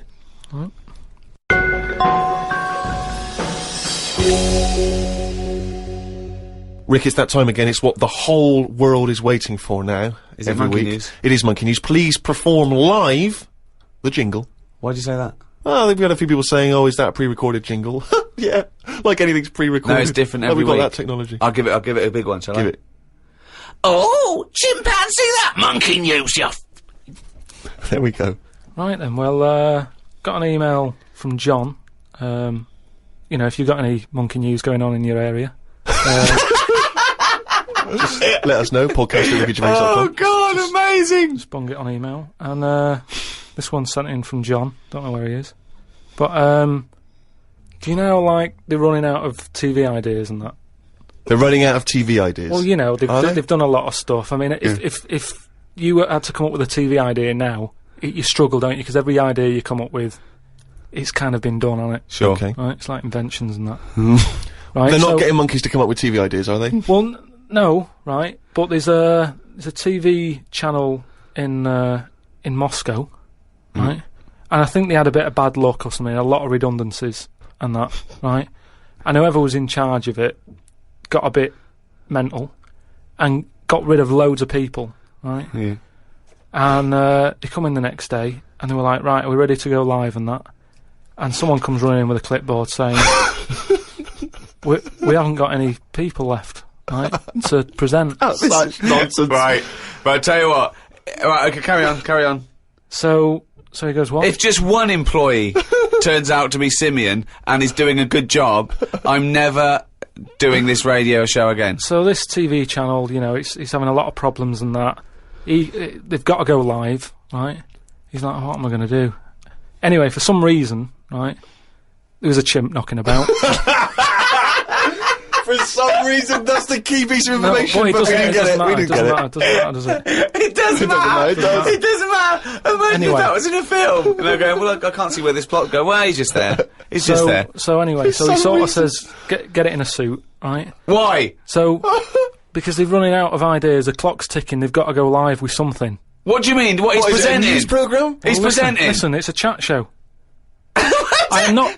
They can't Again, talk. don't have a go at me, have a go at John, who sent this in. Right, And be this is, quiet, let's hear it. Let's hear it again. so anyway, so like I say, so they're going live, 5, 4, 3, 2, 1, what have you. Chimp sat there on the chair. He was like, "Look, let's just get through tonight's show and worry about this tomorrow, right?" What are you talking about? Look. So they've put a chimp in a suit. What was that handmade, or were the sleeves a bit short on him? You idiot! Think. So anyway, it's sat there, right? And they're going, "Right, here we go. Good luck, everyone," right? Yeah. Chimp's there. What programme is this? It's a chat show. But whose chat show is it? Well, it's the monkeys. I now. like the fact that It's they... the monkeys now, is it? Did I say? I like the fact that they put the chimp in a suit. It's like, no one's going to take this chat show seriously if he's not dressed up, if he's not smart. Slovenly, look at that slovenly ape. So anyway, Oh. let's you know, get to the point of it and that, right? So anyway, so they go on, right? It's all going Didn't brilliantly. happen. There's no way this happened. Here's a fundamental So anyway. question. How was the chimp asking questions? Not sure about that bit, but all I've got is the stuff that was on the news site for this. Like I say, I've But given it's you, rubbish! Yeah, but I've given you some facts. No, I've no, told no. you there's a TV channel in Moscow that's having problems, right? I've explained that No, bit. it's rubbish. They've got rid of presenters, the monkey sat there, right? Don't worry about it anyway, I'm telling you, it goes alright.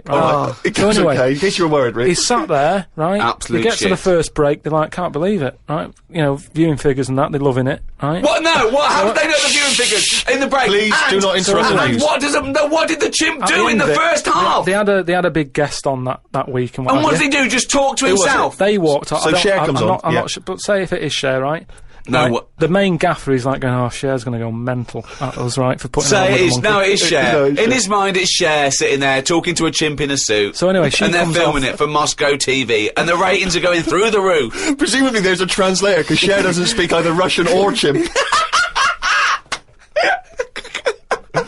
So she comes off, right, and the bloke who's in charge is like, she's going to go mad. She's going to go mad here.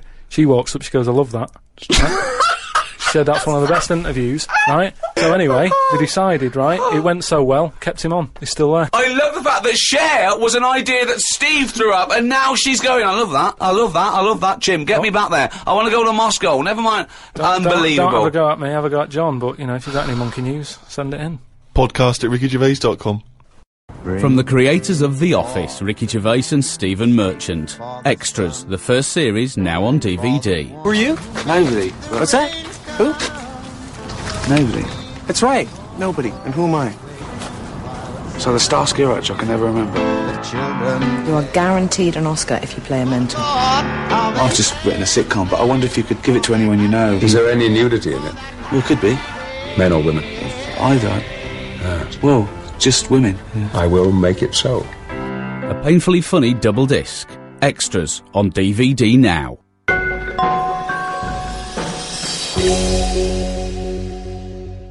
Thanks for listening. Happy New Year, particularly to our friends at Positive Internet. Oh, who I hope host, those guys have a wild They time. host this podcast and they do a brilliant job. Happy New Year to everyone around the world, and in particular those guys at Positive Internet. And also, Paul Party Animal Parker, have a blinding New Year, because I imagine it's going to be crazy. You don't around- need to say around it to your him. mum's house. I'm insulted that you have to tell him that, because there's no way you need to tell him that. He's going to have a blinding New Year, so don't waste your breath, Steve. That's all from me, Steve Merchant. We've got Ricky Gervais here, and of course Karl Pilkington. Happy New Year. Welcome to the world's #1 podcast. I'm Ricky Gervais, with me Steve Merchant Hello there. and Karl Pilkington. Alright. We have had an overwhelming response from emails.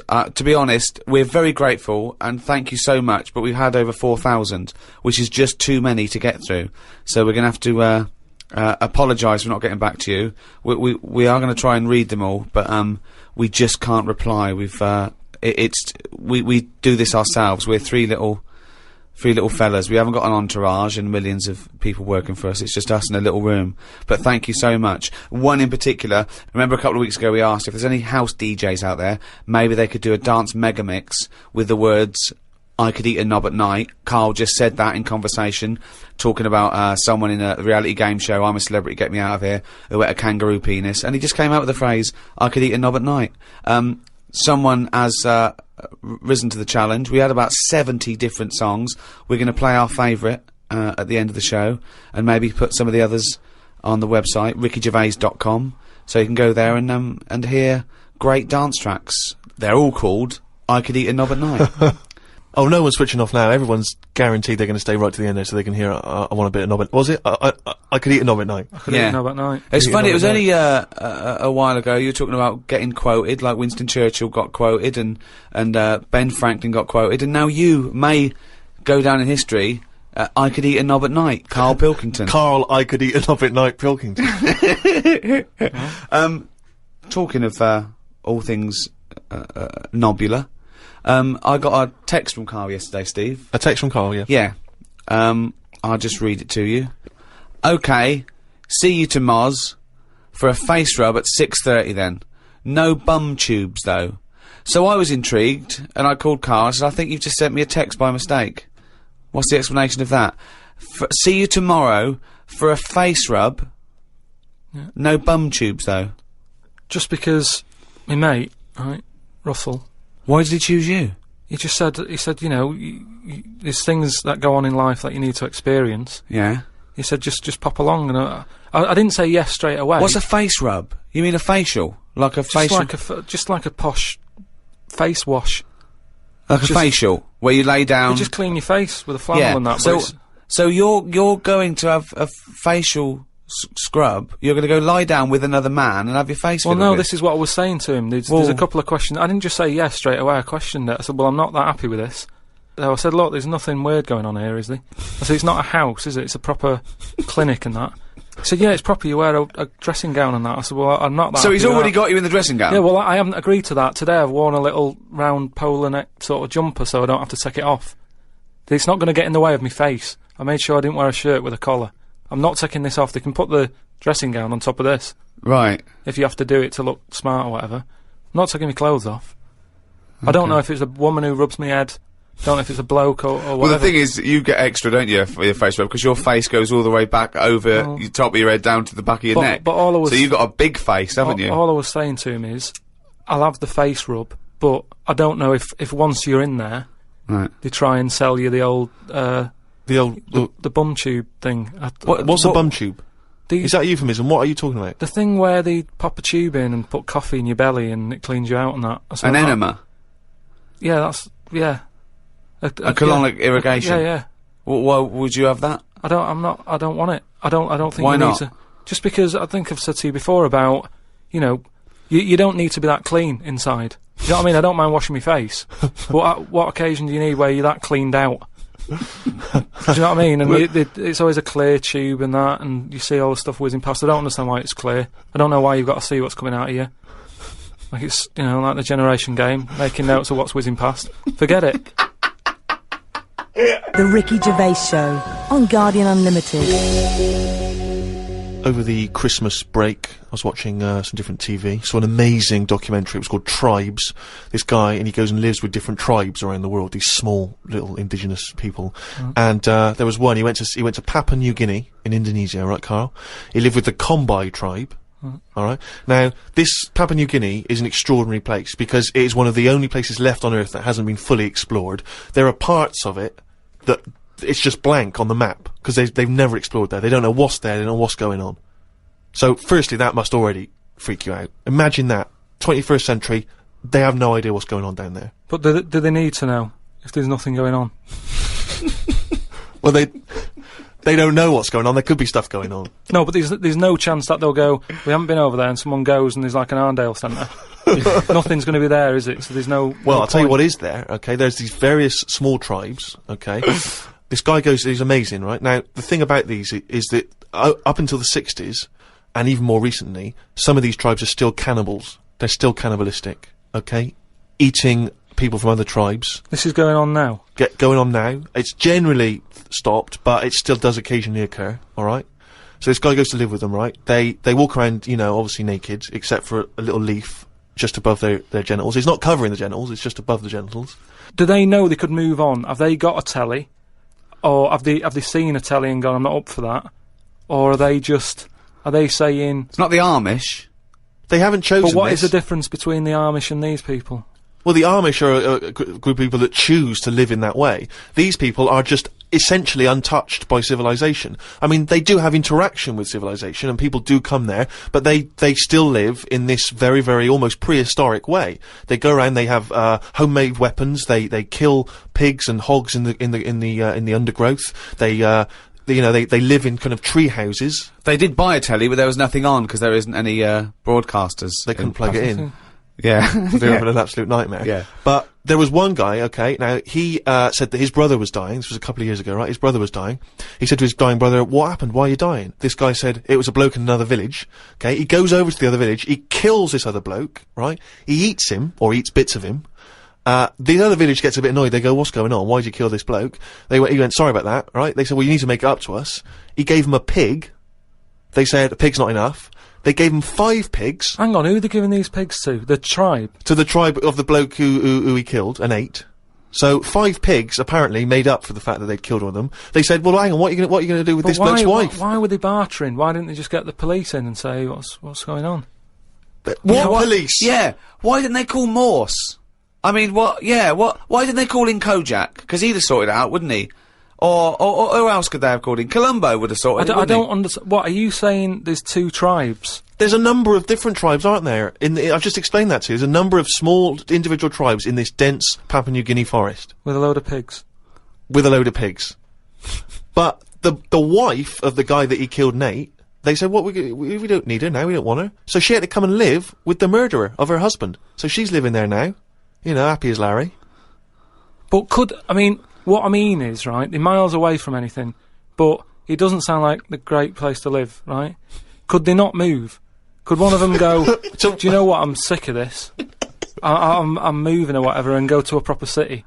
How far away is this, these Papa people, to the next... They're like the Smurfs. They're very like the Smurfs. But how many miles away from a place with a normal life going on? But think about this, Carl. Firstly, they don't speak the language, so they don't have any practical skills. They've got no experience of civilization. So even if they chose to go and live in one of these cities, what can they do? How can they function? They'll spend, 15 years just trying to figure out what, how everything works. Mind you, I have had the same thought about Inuits. Right. If you live in a house made of ice and eat fish all day, and then just stay in for 6 months, move. I really do. I mean, I don't understand why they're living there. I think there's some bacteria that has better lives than that. That's got to be offensive. Why? Okay, how about this is one of the weirdest things. This is one of the weirdest things, right? An entire race just of people. dismiss. I'm not having a go, but I'm just saying I wouldn't fancy it, is what I mean. But they don't know of ice. another world. How can they imagine that they could... Oh, I'll tell you what, this is boring. I'm tired of hunting for food and eating fish from the river. I'll tell you what, I'd like a world where there's iPods and room service. I'm going to go and move to New York. They're not thinking like that, are they, Carl? Because they don't know about this other world. Which is why, in a way... Carl can't offend them because they are not listening to this podcast. Very unlikely. Very unlikely. You're not going to get any nasty letters from Eskimos or Inuits, as they want to be called now. Does an Eskimo ever... Inuit. Do they ever meet, like, an English person on holiday? And an English person goes, it's choppy here, isn't it? Or whatever. Well, what do you think? It's just that people go to, Steve said before about places he's been to where people are still walking about with swords and that. People go to these places on holiday now. They like a little bit of danger. They like to see how the others live. So all I'm saying is, we know they exist. Yeah. The Papa people, maybe people aren't going there. It doesn't sound like the best place. I can't imagine it having a tourist board or anything, right? But would they accept me if I popped over there and, with Suzanne, sort out a little weekend break and that? Where are we talking? We're talking Papua New Guinea? In Papa. Well... Okay, this is one of the things that they do, okay, which is a tradition you may have to do. These, combine, right, they invert their penises, so they push their penises back up inside their bodies. Like a sock. What for? Well, keep it out of the way. Of what? Well, if you're running through the undergrowth, chasing a hog, you don't want it flapping away, But it's also become a kind of ceremonial thing, so if you were over there, you may well have to try it yourself. You would have to try it yourself. If you went there, you'd have to try it yourself. But even cavemen had little pants on. Why haven't they... Whoa!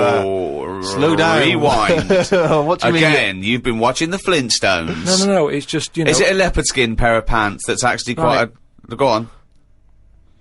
But it's a well-known fact that they wore, like, bear pants or whatever. Bare pants. What do you mean, bare pants? No, listen, you are a qualified anthropologist, so what... I mean that, whenever you see them on footage or in a museum... Footage? Yeah. Whenever you see that early it's shaking it, it's black and white as well, isn't it? Caveman footage. You always see them wearing a little bit of fur little pants and that. So, what I'm saying is, even though... What year is it to these people in the woods? I don't know what this conversation is anymore. He's just clutching at straws. His mind, it's like a fly. His mind, isn't it? It's just buzzing round. It's trying to find a window, and that's your mind. It is just it's like hitting against pieces of information, but they're just bouncing off. Dazed, perplexed. Forget it then. The Ricky Gervais Show on Guardian Unlimited. You can't believe your luck, Rick.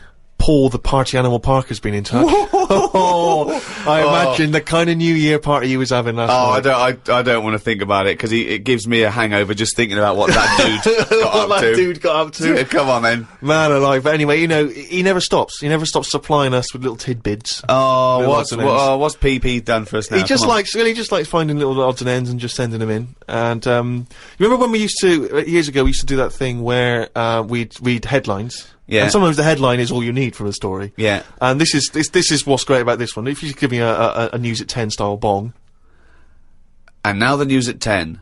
Bong. Boy waited while doctor rode unicycle. What does that mean? Well, amazing. A hospital has apologised after a 6-month-old boy waited 2 hours for treatment while a doctor rode up and down a ward on a unicycle. Paula Dadswell has taken her son James to her local general hospital with suspected gastroenteritis. I should point out now, James was fine, it was not a problem. But she spotted the doctor pedalling the unicycle, but was astonished when the same doctor later walked over to examine the child. Miss Dadswell said, "We took one look at the doctor and said, 'You must be joking.' His face went bright red." A spokeswoman for the hospital said, "Of course, we are sorry if distress was inadvertently caused to the mother, and we've offered her our apologies. But let's also remember that we should try and make hospital wards less intimidating places for patients, and we regularly provide diversions that are not directly related to medical care. Many parents have commented favourably on this approach, and indeed about the unicycle." What I like about that story is that it's the most important job in the world, Yeah. and the most useless. Being a doctor is saving lives. It's incredible. It's so noble. Riding a unicycle is the most useless thing Yeah. you can do. It's that to me is plate spinning, Yeah. juggling, yeah, Flame eating. who goes into plate spinning? Is it like the father going, "Son, when you've finished university, you can take over the business"? But I want to be a doctor, Dad. Look, the plate's nearly, and you're hooked, and you Yeah. give it a little push, and you're there, and you're hooked. It's a dying art. You don't see it as often as perhaps you once did. Dad, I want to be a doctor, but the plate's nearly dropped, son. And unbelievable. But what I can't make out from that story is whether the doctor he'd done the 7 years medical training, and then they said, "You're working at this specific hospital." Yeah. They whipped out the unicycle. They Yeah. said, "You're gonna need to learn that as well before we can put you on the wards." Or whether he was practicing. Who knows if he was practicing? Do you know what I think happened? I think the bloke in charge of the hospital, there was 2 people up for the job. This fella, who was brilliant, he got Yeah. a first from Oxford, he was amazing, and the bloke in charge's nephew. yeah. And they both scored the He same. did an open university course. Yeah. And they went, well, you're both very good, but who can ride a unicycle? He whipped it out. Yeah, He yeah. went, "Have a go." Yeah, and he's been practicing. Unbelievable.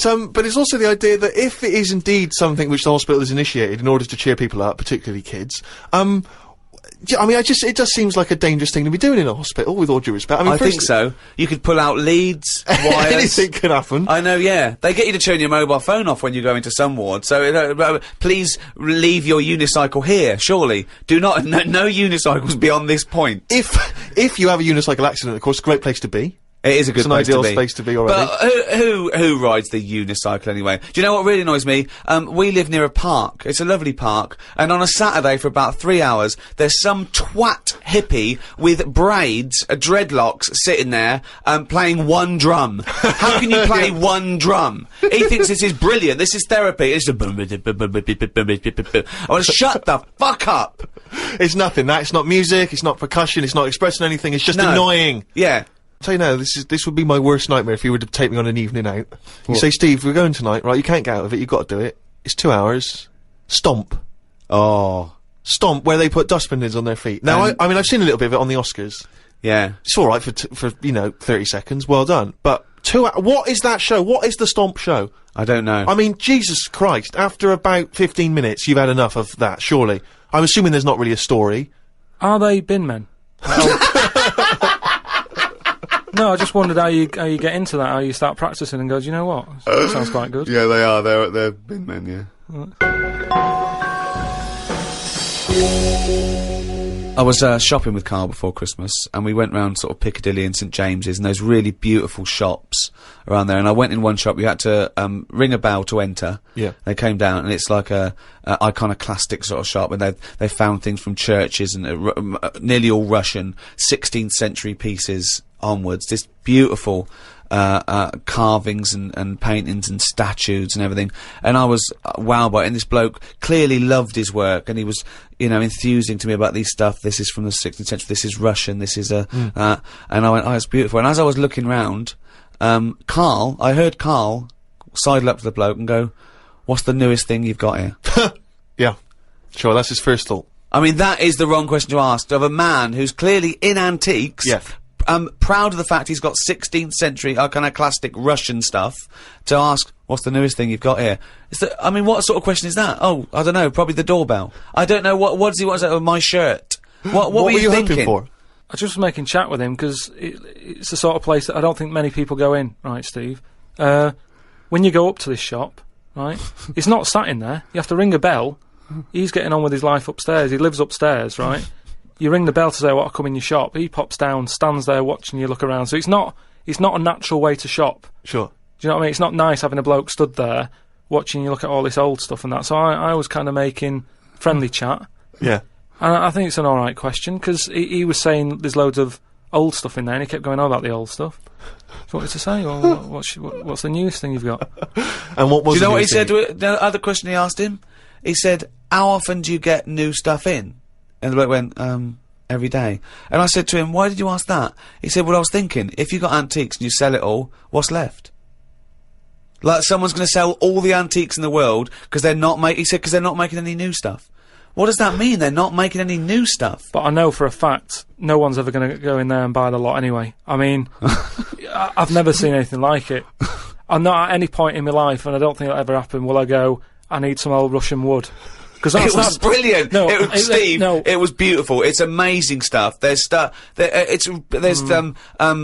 these things from the 16th century of sort of like saints and monks, and they're carved. But and there's they're loads of it. It's just all piled up. No one's interested. If I was him, I'd go, "Do you know what? I'm into this, but no one else is. Close shop." Because seriously, it's just piled up, piles up on piles of like old bits of wood with pictures on it and that. But There was think one of a fella- man. Just think of a man 400 years ago that carved this. You know. No, but nobody wants it, do they? I've never heard anyone say, you know, "Oh, look, it's my birthday coming up. I'll tell you what I'd love. What? Bit of old Russian wood." It doesn't happen. That's what I'm saying. I've never heard anyone saying it. Like, I've never overheard someone saying, "You don't know where the Russian shop is, do you?" And this is in London, where the rates are high. There was this thing, right, Steve? You know, again, making chat. Loads of bits of wood with like them old drawings on, like It was like a panel from a church that someone had Okay, painted, right, yeah. and I think it was like, you know, from sort of like 1590 or something. Yeah. And it was this a picture of this this saint, wasn't it? So 1590, could be from any time, really. So there's this one there, right, leaning up against the wall, and most of them in there was that Stalin bloke, right? But there was this little fella. Right, can I just stop you there? Lenin. Right, Okay. alright then. Yeah. So he was on all these bits of wood and stuff, but I saw this other little face, right, little fella with a beard, right? So I said, "Who's this bloke here?" He said, "Oh, the story there, right?" He said, "It's this little fella who went a bit mad or something. He got mugged back in Russia." This is right, isn't it? This is what he was saying. He said he got mugged. It's just that term, that I love that term in a 16th century Russian wood. Oh no, I'm being mugged. So he got mugged. He got and that. happy slapped. And he said, "I've had enough of this," right? Yeah. And he went to live in the woods, right? Made like a little shed, stayed there. People went to visit him, and like, if you got a problem, you knock on his door and you go, "Oh, I'm sick of it," and he'll sort of say, "Yeah, I know what you mean. I've moved out of the city and what have you," and he'd make them feel better, and then they go again. Now, why has that man got a plaque? If he was around now, there's no way he'd have a bit of wood with his face on it, is what I'm saying. If someone had got fed up with living in London or New York or whatever, and they go, "I'm going to go and live in the woods," people wouldn't visit him, and he wouldn't get a piece of wood with his face on, is what I'm saying. But this man is selling it for about, I think it was about 750 quid for this bloke's head. He's having a laugh. Because it's 400 years old and beautifully painted. But the chances are that this is either a well-known Russian folktale, or it may even be a piece of classic Russian He's a literature. saint. He was a saint. Oh, He was okay, well, in which canonised. case, Yeah. yeah. But everybody was a saint years ago. That seems to be, like, thrown about, doesn't it? Who's a saint now, in this year? Who's a saint? Naming one now. Yeah, this fella lived in the woods in a hut. Oh, yeah, that's Saint John or whatever. He's not a saint. He's done nothing. If anything, he's sort of said, I can't be bothered with living in a city with everyone else. Everyone else has got to put up with it, but I can't put up with it. I'm going to live in the woods. Well, if you can't put up with it, you're not good enough, are you? You've got no stamina. And yet he gets a plaque, is what I'm saying. It's annoying. Who would you like to see get a plaque in the modern world? Who deserves a plaque, in your opinion? Probably like nurses and that who do a lot of bad things that I think I couldn't do that, carrying lungs about and all that. No, but I couldn't do. Do you know what I mean? That's one job that my mum wanted me to be a doctor. Whoa! What was she thinking? Oh, what's her expectations like now? Apple didn't fall far from the tree. Oh, when did she start giving up that dream? At what age did she start going, Carl, you don't need to study your books anymore. Go and play with the worms in the garden. When did she sort of like let you off that dream? Is it the day that she caught you with a spoon up your nose?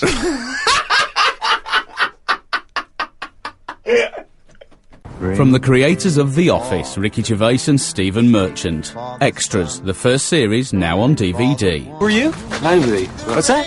Who? Nobody. That's right. Nobody. And who am I? So the Starsky Hutch, I can never remember. You are guaranteed an Oscar if you play a mentor. I've just written a sitcom, but I wonder if you could give it to anyone you know. Is there any nudity in it? Well, it could be. Men or women? Either. Well, just women. Yeah. I will make it so. A painfully funny double disc. Extras on DVD now. That was a good advert, wasn't it? I'm just remembering some of the great jokes in that show. What was that for? I always forget what adverts are for. So it was for... That was for Extras, available now on DVD. So if you've got vouchers for Christmas, you could go to a shop and buy... Go to the shop, yeah, extras. Definitely. Absolutely. You could walk straight into any kind of shop, high street shop, and say, excuse me, have you got extras on DVD? I've got some vouchers, and exchange them for a copy of the DVD. Right, and that's big in England and America, isn't it? It's out on HBO in America, so it's a very successful... Americans, I guess, the great place to buy that would be on say, one of the websites, Amazon, or one of the internet shopping .com or companies, .co.uk or Play... And search for it there. .com. And I mean, if it's going the way of The Office, which is the most successful British sitcom ever, I mean, I'd invest now. I'd say I was round at the beginning. I bought Extras on DVD the first year it came out. Get a first edition of the DVD. Get a first edition of the DVD. That'll be highly collectible. And there's great extras on there. You see Sam Jackson and Kate Winslet and Ben Stiller. Rick, there's some wonderful behind-the-scenes footage, and there's some wonderful little documentaries about, the making of the show. I mean, to me, it just makes perfect sense. It's still a great way to see in the new year. Right, but if you are going into Amazon, .co.uk and you're buying extras, buy a copy of Flanimals. More Flanimals is available now. Yeah, I don't get any money from that, so I'm not gonna talk about that. No. Just buy Flanimals, more Flanimals. Well, don't keep going on about it, 'cause that's not fair. Extras. Yeah, exactly. Coming up, the Mega Dance remix of I Could Eat a Knob at Night. Plus, of course, monkey news. Yeah, and if you've got any monkey news, by the way, just email it in. What is it? podcast@rickygervais.com. That's right. But don't be asking any questions about monkeys and that, because there's too many people asking about what's going on in monkey world and that, and I can't do it to everyone. Well, you're gonna bring up any kind of big monkey information. If they need to know news every week. I'll have it every week, but it's just that a lot of people, they've got a taste for it. Talking of monkey news, if you want to learn more about Karl, we've just put up a big biography, and there's some pictures that you haven't seen before of Karl Pilkington, and you can go to rickygervais.com and check out the roundness of his head and some of his stupid ideas. But anyway, talking of emails and that, right? Nick Decker, who's emailed from Australia, right, Melbourne. He's been going on about dolphins and that, problems with dolphins. What problems? He's just saying when that wind happened. What? There was like a bad wind thing going on, and not your Auntie Nora again. There was a load of dolphins in like a bay. Hold on, wait a minute. What bad wind?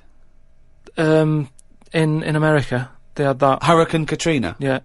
Right. And there was like a little bay with dolphins in it, and like, with all guns on them and stuff. What? Whoa! Rewind. What do you mean? Do you know dolphins? they use dolphins, don't they? They say they're an intelligent animal and stuff. Yeah. And they've got them all like, they've all had the training. They're all like ready for battle and stuff. Right. got like rifles on them. What do you mean rifles? How can they hold a rifle? How can they hold a rifle? No, it's sort of on a strap and that. What do you mean it's on a strap? I don't know what they kit them out with, but they're just ready for war. What are you talking about? Listen, though, that isn't the point. Don't worry about it. Oh, we leave that one, do we? That's not the point, so let's leave it. So they're swimming about and that, in this little with bay, rifles and berets. whatever they've got on. Yeah. Right, ready for battle and stuff. Yeah, ready for battle, yeah. The wind comes in. The wind comes Hurricane in. Katrina. Makes a wave and that. They get out of the little bay. Yeah. Still all kitted out with all the, weapons. You're talking and that. bollocks. Steve, do you want to look at the email, Well, mate? there's no way. There's loads of dolphins now swimming round, kitted out Causing with problems. guns and that, with a strap. How can a dolphin hold a... Again, you've been watching Planet of the Apes. They just say, they say they're an intelligent animal and that. Yeah. People are trusting them, right? And Brilliant. look, here's a dolphin. Oh, he's trying to talk to us. What's he saying? He's saying, go ahead, punk, make my day. Look, You're I'm just- talking shit. It's just news to say if there's dolphins, if you see a dolphin in that, don't go, oh, it's friendly, because there's some with weapons now.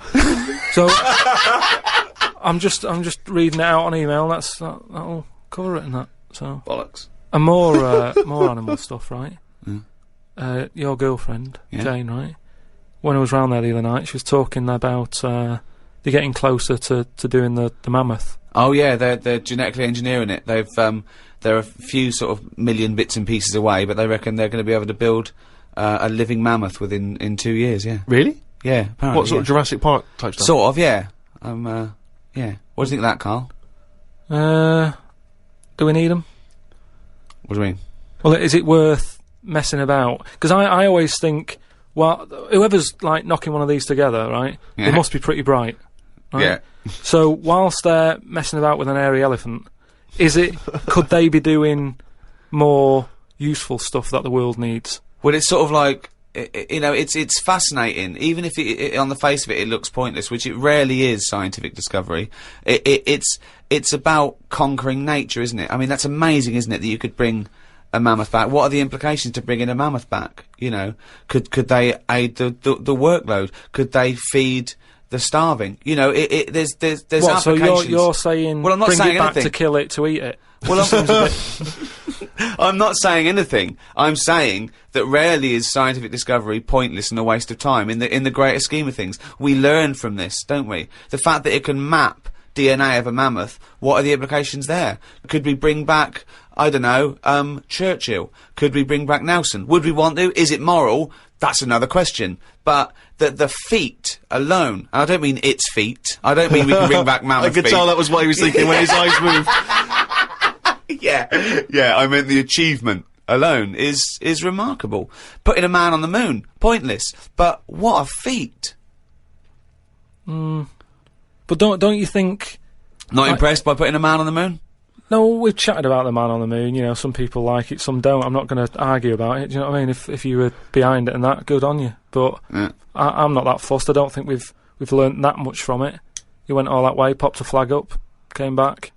What have we learned about that journey since? We haven't really been back. We conquered space. We just conquered space. That's what we do. We see what we can do. Why climb a mountain? 'Cause it's there. What's at the bottom of the ocean? Yeah, but I don't agree with people who climb mountain for the sake of it. It's all right if you've got to get over it, but don't go up and then go down again. Nor Just do go for a good walk. Well, I don't mind as long as they don't strain the emergency services. If you're a posh bloke going up the mountain in a beard and you get stuck, you're an idiot. Yeah. And then it's, people would have to risk their lives going to rescue you because you wanted to laugh. I agree with that, actually. But don't you think the world's busy enough? It's like you can't hardly move. You know what I mean? And mammoths are taking up quite a bit of room if a load of them come back. We've already got elephants, which in my eyes are good enough. They do, they carry stuff about and that. What's going to be better, a mammoth or an elephant? Because I can see that one of them's going to have to go at some point. If like we start running out of elephants, would they say, well, it doesn't matter, we've got mammoths and stuff. So what's the point? You don't need anyone else in the room for a conversation, do you? No, but what? He's arguing with himself. He's arguing with his own head. Amazing. Where would you put the mammoth if they get it going, right? Yeah. They pop it on give it the old electric shock and that, wake it up, and it. Frankenstein has been watching. And it's like, all his information about science is about the Flintstones, Planet of the Apes, and Frankenstein. In his head, they've got an elephant. They've put some carpet tiles over it, and they're trying to bring that back to life as a mammoth. forget it then.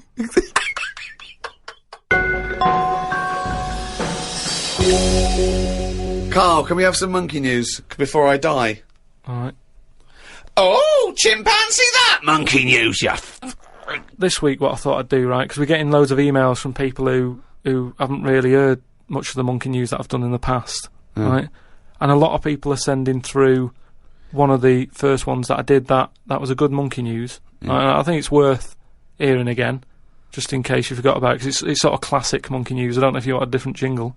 Well, no, I mean, it's just, you know, if it's anything that you've ever said, it's not true anyway, so carry on. Well, it was a true one, because this is the one that, like, this is like world-known monkey news. A lot of people will send this through, it's the most popular one, right? It's about this, this monkey that was knocking about called Ollie, right? It's called Oliver. Yeah. And, it was in this zoo, and it was the only monkey in there, right? So this is one they think was the missing link. It was half human, half ape. That programme on television, because it had bald. It looked like you, which doesn't mean it's half anything. It might have been that one. What happened is it was in the zoo and stuff, and it was getting a bit lonely because, like, it was sharing its sort of time with, say, an elephant and a giraffe and No, that. it doesn't happen. And they didn't really No, get on that well. Wait, they do No, not but let me put, just tell you. they do not put chimpanzees in with...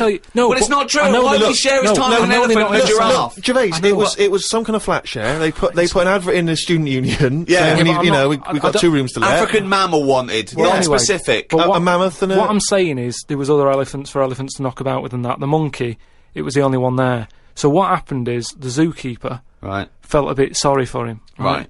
He was like, oh, look, he's looking all fed up and that. Yeah. And like you say, I think he went a bit bald because he was bored and that.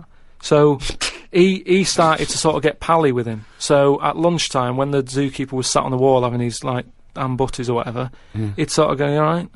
And it used to come over closer and closer, right? Yeah. Anyway, within a month, he was sat on the wall having his lunch with him, right? And... What wall? Just a little wall in the zoo. So they let the monkey out. The monkey could come and go. He had his own door key. Just near where the monkey is, it used to just pop over. Oh, these blinking latchkey monkeys. I know, yeah. He was 21. Yeah, go on. Sit there having his butty and that with the monkey and stuff. Yeah. And anyway, The ham butty, as time went on, because the zookeeper back then, zoos weren't as popular as they are now. So it was only it was him on his own really. So he found like the monkey was the closest thing. Absolute rubbish. The to zoo could another- not run with one This zookeeper. is a true thing. I mean, this It's is what not, I'm saying. you A lot of know, people. it's But the height of you- popularity for zoo surely was in the Victorian era. So Yeah, I don't know what exactly. it was. But anyway, go on. Carry yeah, on. but Okay. you're sort of, picking up on little things that aren't aren't important. important, It sure. doesn't matter. Yeah, that but aren't anyway, true. Go so on. he sat there, and as time goes on, Yeah. he's sort of sat with him most of the day. Monkeys walking around with him, helping feed the other animals and that. No. But then what happened is the zookeeper at the end of the night when he's like locking up and stuff, he'd feel bad because he'd be leaving the zoo. And, like, Ollie's sat there, and he's like, I'll see you tomorrow, and the monkey's like, yeah, all right, see you later. Looking all fed up because he's got home to go to, and he's still stuck in where he's basically working every day. Right, so he's never going home, right? Now he's sleeping at work, the monkey. So anyway, the zookeeper goes home, says to his wife, look, Ollie's having a bit of a time at the moment. So she said, oh yeah, what's going on? He said, well, he's just looking a bit fed up, he's sick of it. So she said, bring him home. So he said, well, I did what I asked, but I didn't want to force it, This conversation didn't happen. So anyway, I love that he's giving it in such detail. Yeah, I know, it didn't happen. So this is anyway. in your head. So she said, yeah, bring it home tonight. So anyway, he's looking forward to going into work and that. He sees Ollie. He doesn't tell him straight away. It's a surprise for him later. So, God. So they go through the day, usual stuff, feeding elephants and all that. It gets to the point when it's like they have the lunch and that. It gets to the end of the day. Yeah. And sort of Ollie's there. He's looking at him like as if to say, well, there you go, another day, another busy day and that. Little does he know. See you tomorrow and stuff. Anyway, he's like, get your coat. He's like, what? Coat? What do you mean, get your coat? But whatever the equivalent is, right? Whatever you say to a monkey, it was kind of like, you're coming with me sort of thing. Yeah. Right. So he's going, oh, brilliant. Anyway, No, he's not! so Why do you mean he's going brilliant? He takes Look, it home. so he gets his hat and coat. He gets his hat and coat and stuff. And he Can't Go believe on, his luck, Ellen. right? Yeah. He goes back to the zookeeper's house. Everything's going well for about a week and a half. Right. Has he He's got his at own home. room? He still goes, like, to work and stuff. to the zoo, yeah. To the zoo. He and doesn't then- work there. And then he comes back with the zookeeper. But anyway, what ended up happening is, so anyway, he's back at the house, and it's going well for about a week and a half, treating him really well. He's sat there, he's having a brandy at night before he goes to bed. Zookeeper noticed that when he took it back to work, it was kind of getting flashbacks of not having a good time in the zoo, right? So he was like, this isn't helping him out. He's happy when he's at home with the brandy and the fags and that. When he comes back here, he's starting to look a bit fed up. So he said to his wife, look, you're at home all day, right? Oh, Jesus. I'm going to work, I'll leave it with you, right? Yeah. So Ollie stays at home. Yeah. Anyway, as time goes on, Yep. a little bit of trouble. Whilst the fella's busy at work, grafting, paying the bills and that for Ollie at home, Ollie starts getting a little bit cheeky, tries it on with the missus. Right. Whoa. Right. How does a monkey try it on with the missus? Are you Look, talking this shit? is classic monkey news. And How does it try it on with So the he's a missus? bit drunk. He stinks of smoke. He tries it on with the missus. How does he try it on with her? I don't know all the detail on You don't know on that any bit. of the I don't know details. the detail on that bit. But You don't all I know any of the No, I don't know details. the details on that bit. You but don't I know any of the details. So what happened? So while the zookeeper's away, the monkey did play. What happened? Did the zookeeper's wife reciprocate these affections? Just a little bit of, like, you know, little bit of fun, I suppose. She probably went along with it at first. You know, she's cooking at home, getting the tea ready. That's walking past, pinching her arse or whatever. And it's, do you know what I mean? It starts off just like it does, you know, with humans. Starts off as a bit of fun. Before you know it, you know, split up in the end. Anyway, the zookeeper and the what's it? I think the monkey stayed with the woman. So, it's all there. It's Honestly, all on email, mate. your imagination. Well, you look should it up. write stories. You Get should people- write. You Get know, people to look it up. Just put in monkey, chimp, Ollie, and it's all there. The Ricky Gervais Show on Guardian Unlimited. Happy New Year, particularly to those great guys at Positive Internet for hosting this podcast. Dynamite. The world's #1 podcast, thanks to the guys at Positive Internet. So, check out rickygervais.com to check out Carl's head. You know, go and buy extras and flannels. Check it out at flannels.com. Oh, come on, this is shameless. Um, Extras still available. Fridge freezer for sale, £400 or nearest offer. Steve Merchant wishing you a happy new year. I'm sure Karl Pilkington wants to reciprocate that. Yeah. Yeah. And do you know what I want to wish them? I want to wish them a fantastic New Year. Nova night. I could eat a Nova night. Nova night. Nova night. Nova night. I could eat a Nova night. Nova night.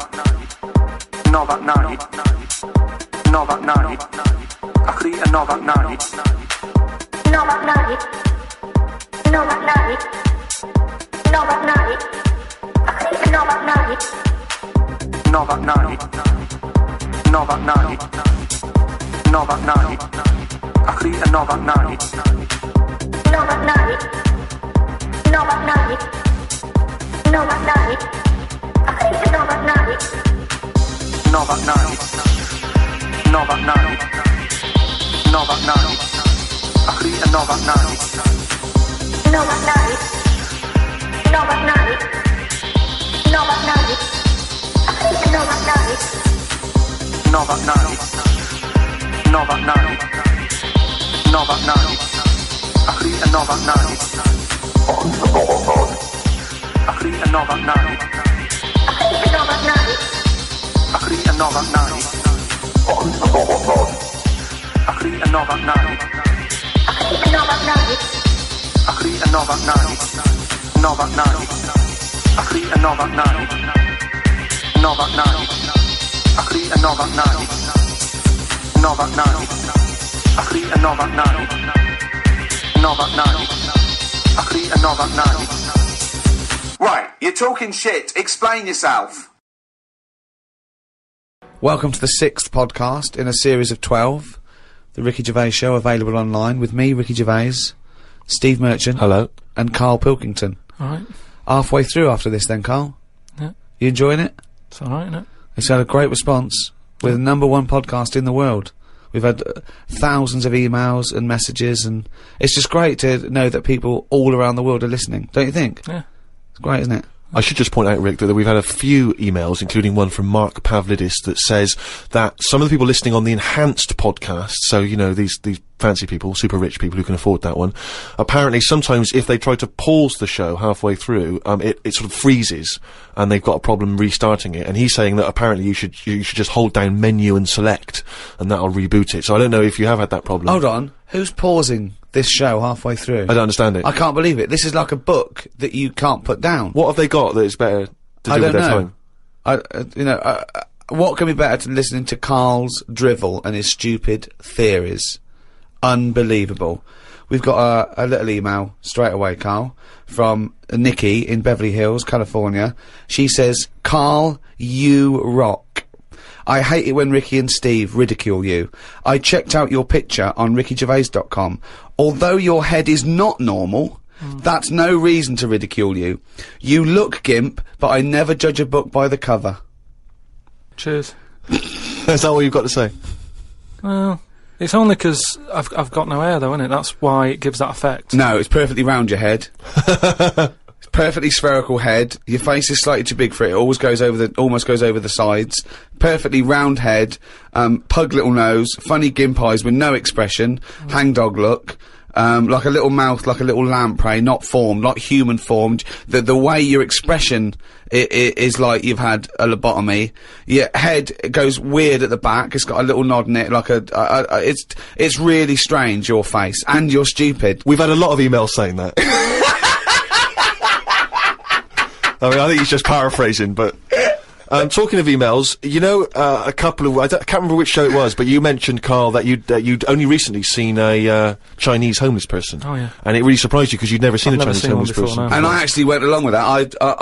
I've still never seen a Chinese homeless person. Well, that's, other than obviously people contributing monkey news, the search for Chinese homeless people has been overwhelming on the email. People are just, I mean, people are actually going out looking for Chinese homeless people. Now, I can just tell you now that there's a few responses from Los Angeles, people saying there are quite a lot of Chinese homeless people over there because apparently there's a huge homeless community in Los Angeles. So definitely if you want to see them, Karl, that's the place to go. But, we've had one from Vancouver, Canada, from a girl called Amy, and Amy herself is Chinese, and she says that she realised herself that she'd never really seen a Chinese homeless person. And although she says that, apparently Vancouver has the first or second largest Chinese population in Canada, she'd never seen them, and she actually went for a walk around, the Chinatown in her area, looking for them, and she could not find any on that particular day. So, again, Canada, obviously not a place to go for a Chinese homeless. It was just a point, though. I don't want people sort of... Well, hold on, though. Wait, I'll stop you there. Hello, Ricky, Steve and Karl. I live in New York City and have seen a Chinese homeless person. Not only is he Chinese, but he is also a midget. He's been living on the streets for the last 30 years. He used to dress in rags, but thanks to a coat drive, he's now wearing a fancy Adidas jacket, right? Now he encloses a picture, he says he gave him $10 to take the picture, and I've seen it, and he's a little Chinese midget fella. I'm just getting a bit worried that people are going out there, sort of, looking for these. Because that's what you requested. No, but all I was saying is, I saw one, I didn't start saying, excuse me, can you just give us a smile, I'm taking your picture. Do you know we've had loads of pictures of people. I know, and it worries me a little bit. And I mean, it's not too bad about the one who took one of a little midget one, because, you know, if he kicked off, it'd be quite easy to sort of hold him back. But I'm talking about fully grown. So is that your warning to people? Don't be taking pictures of fully grown Chinese homeless? Well, yeah, I'm just saying, you know, don't be messing about going up to strangers and that and annoying them and stuff, right? Maybe I think that's a good rule of thumb, don't annoy them, but I mean, but that is a hell of a sighting, isn't it? We asked for a Chinese homeless, and they gave us a Chinese midget homeless. Many of the listeners are aware, Karl, that you're sort of fascinated by smaller people.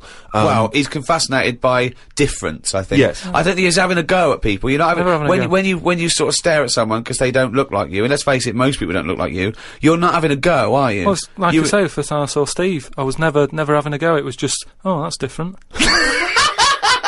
But you know, like you know, Steve, I was never having a go. It's just that thing of, oh, right, interesting. What do you mean? No, just you know, I've said before about when I saw Steve and what have you. Now I've got used to it, and Steve got used to it. What do you? I don't know. Well, you know my feeling with this. I don't really know where he's coming from. But Steve knows I'm not having a go either. Yeah. Karl used to carry around a book that was called the Top 50 Freaks of All Time. Well, it's interesting you should mention that, because we actually had an email from Richie, who says that he's been a fan of ours for many years, and he's listened to lots of the radio shows we've done in the past and things. And he says, of all the people you've discussed, Karl, in the past, including some of the people from your you know, odd magazines, who would you most like to spend the day with, of all those people that you've encountered? Favourite of all? Well, certainly who you would want to spend time with, who you feel would be the most fascinating, the most interesting. You know, I mean, let's just recap on Well, there's some of the... Pillow Man, the bloke with no arms, no legs that can roll a cigarette with his mouth. Yeah. No, not impressed with him. That's not sufficient. What about the three-legged juggler? So hang on, let's just recap for new listeners. This was a man with 3 legs? 3 legs, right? Right. And it said his job, he became a juggler. Okay. Not using the gift that he'd been given. What you suggest? Anything. Running, swimmer, just, Yeah. but yeah, else what are was the there? others? What are the other ones? There was a picture of a gentleman, you were fascinated by him, he used to play the piano. Oh, he's got a tiny head, doesn't he? Yeah, that's the one who, he sort of ages fast. Right. So, like, every other week he's having a birthday and stuff. And, yeah, that was weird. He's not having a birthday every other week. His body's just aged, so as the appearance, his biology is sort of like he's 70, but he's only like 15. They don't have a birthday every week. You idiot. But yeah, I don't know about knocking about with one a long time though. That's Only for a day? Yeah. Suppose it depends what I'm up to. Because if we're going out and about, the Pillow Man would just be a bit of a drag. Whereas if you're going for a walk across, the 3-legged guy, ideal. So, yeah. The Ricky Gervais Show on Guardian Unlimited. Lots and lots of people emailing just with questions for Karl. People just want to get his opinion on stuff. So if you have questions for Karl, keep them coming in. podcast@rickygervais.com. We can't really reply to your emails, but we do read them, so we really appreciate them coming in. Just a couple of quick ones for you, Karl. Wendy says, if Karl had to eat the same dinner every day for the rest of his life, what would he eat? She mentioned this because she was having Christmas dinner and it was a big, she loves Christmas dinner. It's the trouble with Christmas dinner. I mean, the roast dinner is the king of dinners, and the Christmas dinner is the king of roast dinners. Yes. But you can't have one every day. No, it's absurd. But it's brilliant. We have 3 meats in our house. It's unbelievable. The amount of meats is just amazing. It's just a plate of meat. It's just meat. With one Brussels sprout, one token Brussels sprout and the gravy. Oh. You see, it depends, doesn't it? I mainly eat just so I keep going. I'm not that bothered about... Because I don't really taste it anyway, I just shove it down. You're like a... What, you're like a horse? But at what point did it become important that things were sort of, seasoned or garnished to go with it and stuff? At the end of the day, we're all eating, aren't we? So you can move about and that, and you've got energy. Well, we need to know what we're tasting, don't we? Because we need to have certain things. We need sugar, we need salt. So we need to know what they taste like to know we're getting them. No, but your body now we've craves got them. chefs, so leave that up to them to make sure we're I getting thought enough you were salt. talking about an evolutionary standpoint and how it evolved, not there was a little Do you chef think that's likely? No, but leave it for them to make sure, we're getting safe food. I mean, to be honest, it annoys me the way people worry about food now and how there's so much to choose from. I think it's got out of hand. I'll watch... Any form of choice really worries you, doesn't it? No, you don't like choice. No, choice is good, but not too much. It's like with anything now, if you go into a toffee shop, there's like loads of different... Where are you going to find a toffee shop? You're in a fairy tale. Yeah, you're in a Dickens tale in the 19th century. You're in Shrek. And you go into a toffee shop. What's your point? You go into a toffee shop. What I'm saying, you go into a shop full of toffees. You just come from the candlestick maker. Right? You go in there and there's just too much choice. It's like, what... and I can stand there up to like 4 minutes, sort of going... Up to 4 minutes? So specific! 4 minutes. So he's in a toffee shop in a top hat. Well, he's only got 4 minutes. He's only got 4 minutes because he's got to get down to the pea green boat that he's sailing off in. No, good morrow. Well, forget the toffees. Can I have some of your finest Oxfordshire toffees? So you'd prefer it was just one selection of toffee, that's all they've got? Well, maybe 2. What I'm saying is, right, there's now too much choice. Whenever you get a menu in a restaurant, it's not like you don't just go, oh, right, what is there? Yeah, I'll have that. There's too much. It's like a book now, isn't it? And you look at it all. And then you've got to that point now that people are even taking a risk when they're eating. What do you mean? In Japan or China or something, they're eating that fish that if it's not cooked right, it can kill you, right? Not worth the risk when there's so many other fish. Yeah, I agree. Why Have mackerel, have a bit of cod or whatever. Yeah, as soon as there's a risk, yeah. take it off. Take it off I the menu. agree. I totally agree. Not worth it. We've got a fish that might or might not kill you. Well, is there anything that definitely won't kill you? Yeah, but a chicken won't kill you. I'll play safe then, I'll have that. I love that. I love the chicken. That's what I'm saying. The Ricky Gervais Show on Guardian Unlimited. But anyway, we were talking about sayings and that. Right? Stitching time saves 9. Don't. I'm never going to use that. I don't think anyway. Okay. Suzanne. You're never going to understand it fully, are you? Suzanne repairs me stuff anyway. It doesn't really matter.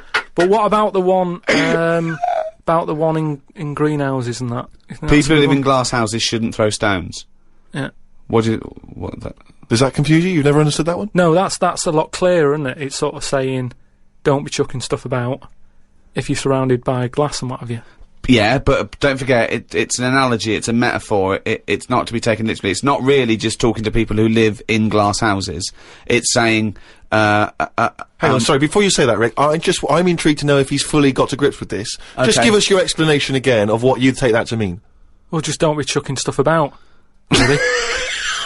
So, well, if that was it, they just say that. No, but that saying's been around a lot longer than we think. That's when people probably did live in basic glass houses and stuff. No, what they mean now. Who has ever lived in a glass house? So cavemen went from rock to a nice crystal structure, did they?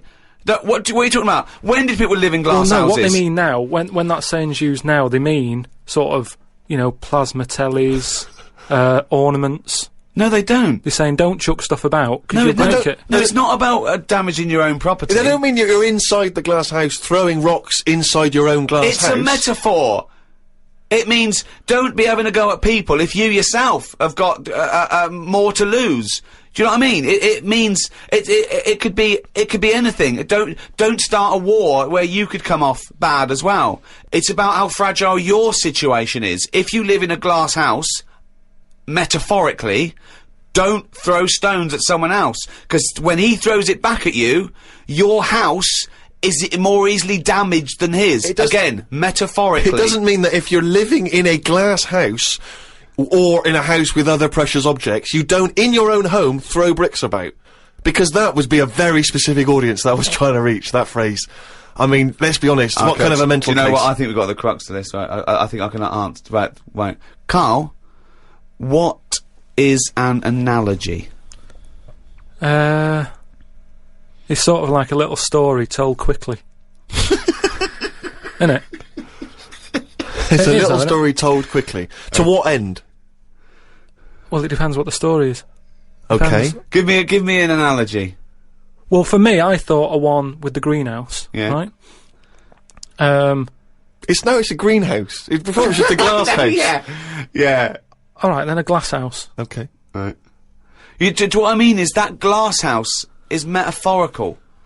It's about the fragility of your situation as compared to your aggression or your... You see, I just prefer sort of, what you say is what you mean. So people who live in a glass house have to answer the door. I don't know what that means. I don't know what that means. I mean, because you may be a genius, because I don't get that. People who live in glass houses have to answer the door. Okay, let's hear his explanation. Because the people knocking at the door will be able to see you, because it's a glass house. But what? But you literally mean it, don't you? There's no analogy there or metaphor for you. You literally mean if you live in a glass house and someone knocks the door. So there's no hidden meaning there, is there?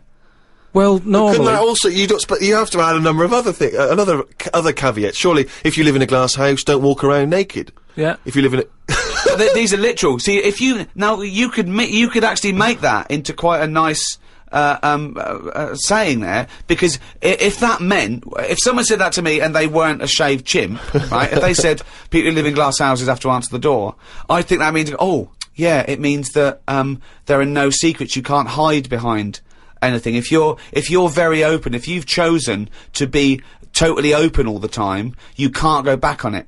So people, if you wear everything on your sleeve, if you shout around and you tell the truth, and you can't go back on it. They can see through you. It can mean that as well, yeah. Oh, okay. Oh, that's handy. But just the idea that in your head there should be sayings for people who live in glass houses. Who is it that's living in a glass house? Well, I'm not talking about them. It's just that if everyone else is bringing up about these people who are living in glass houses, let's get to the real problems they've got. He still hasn't got to grips with the idea of the metaphor or the simile. People who live in glass houses should live near a glazier. Right. Well, here's another saying, right, that I learnt recently from a mate, right? Well, there's an elephant in the room. Okay, I haven't heard that one, but explain it to me. It's like when something's going on in a room, right, but no one's mentioning it because everyone's a bit too sort of. But in a way, it's better that it's out. It's like how whenever we go out for something to eat or a drink or something, it's normally after about 5 minutes the sort of topic gets onto the shape of my head. Yeah. Well, Right. I can't resist the shape of your head. Right, so you're happy It's talking not just about the it. shape, though, is it? It's the state of it as No, well. but what outside and in. But- I mean, it's a fascinating little objet d'art, his head. but what I'm it's sa- perfectly round. It's got no hair where it should have. And it's hollow. The features are slightly too small for the face. Yeah, No. unbelievable. No, but what I'm saying is, it's interesting how, like, I'm the elephant in the room, right? Nobody's talking about it. You mention it once, suddenly it's the talk of the town. Is what I mean. Everybody starts joining in, going, well, yeah, it is round, but it does suit you. And these are people who I don't even know sometimes, and they're all dipping in. And that is an elephant in a room. So you don't want people to discuss the shape of your head or the lack of hair. You would feel better. You would feel happier that they didn't mention that. Sometimes I think it's better that it's out there. It's made me a stronger person, though. It's the same way, we were talking about religion and that. Samson Delilah, Yeah. he got weaker without hair. Whereas with me, I think it's made me stronger. Because, it's almost like it's treated like a disability. Everybody's sort of mentioning it and talking about it. What's it like having a bald head? And, you know what I mean? So it's made me stronger. But would you ever wear a wig? Not really. What I was a mean, long wig like Samson? well, the only time I wanted a wig was when I did jury duty once, wasn't it? And it was annoying that I was sat on the jury, right in front of, like, these criminals, right? Everybody else has got disguises. The judges have them wigs on, right? That's not disguise! It is a disguise. That's a disguise. That's why judges wear them, right? So No! Well, then what if they print their name in the paper and have a picture of. What do you mean it's a disguise? it's a disguise, isn't it? No! If it was a disguise, they'd go in with one of those glasses with a nose and the beard attached if it was a disguise. All judges would look like Groucho Marx if it was a disguise.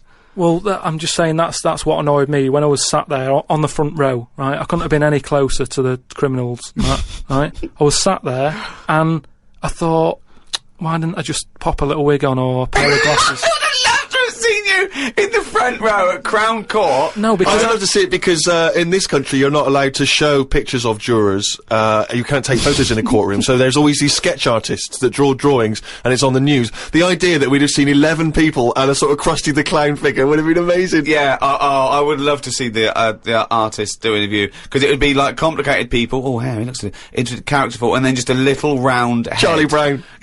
Charlie Brown sitting on the end.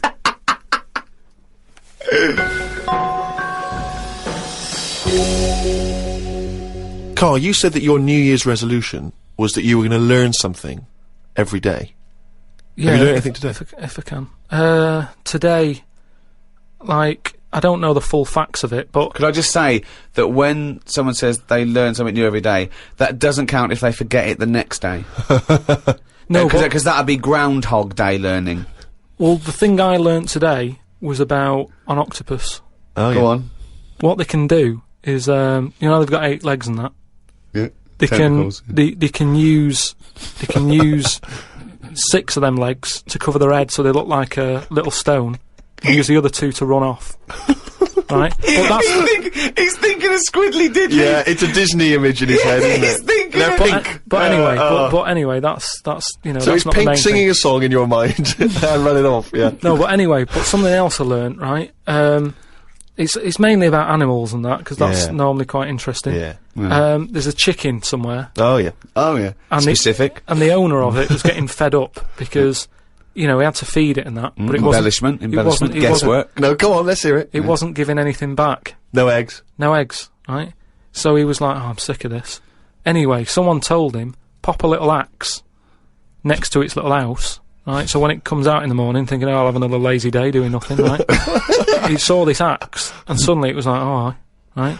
I'm for Next the day, chocolate thought, yeah. it laid about 6 eggs. It's rubbish. Through Squeeze them worry. out It's super rubbish. quick. The chicken wouldn't recognise an axe as a threat. It wouldn't be able to reason that, I better start working or I'll be meat. I better start. It's absolute rubbish. Once again, it's this ridiculous thing you got that one personifying animals to reasoning powers better than yours.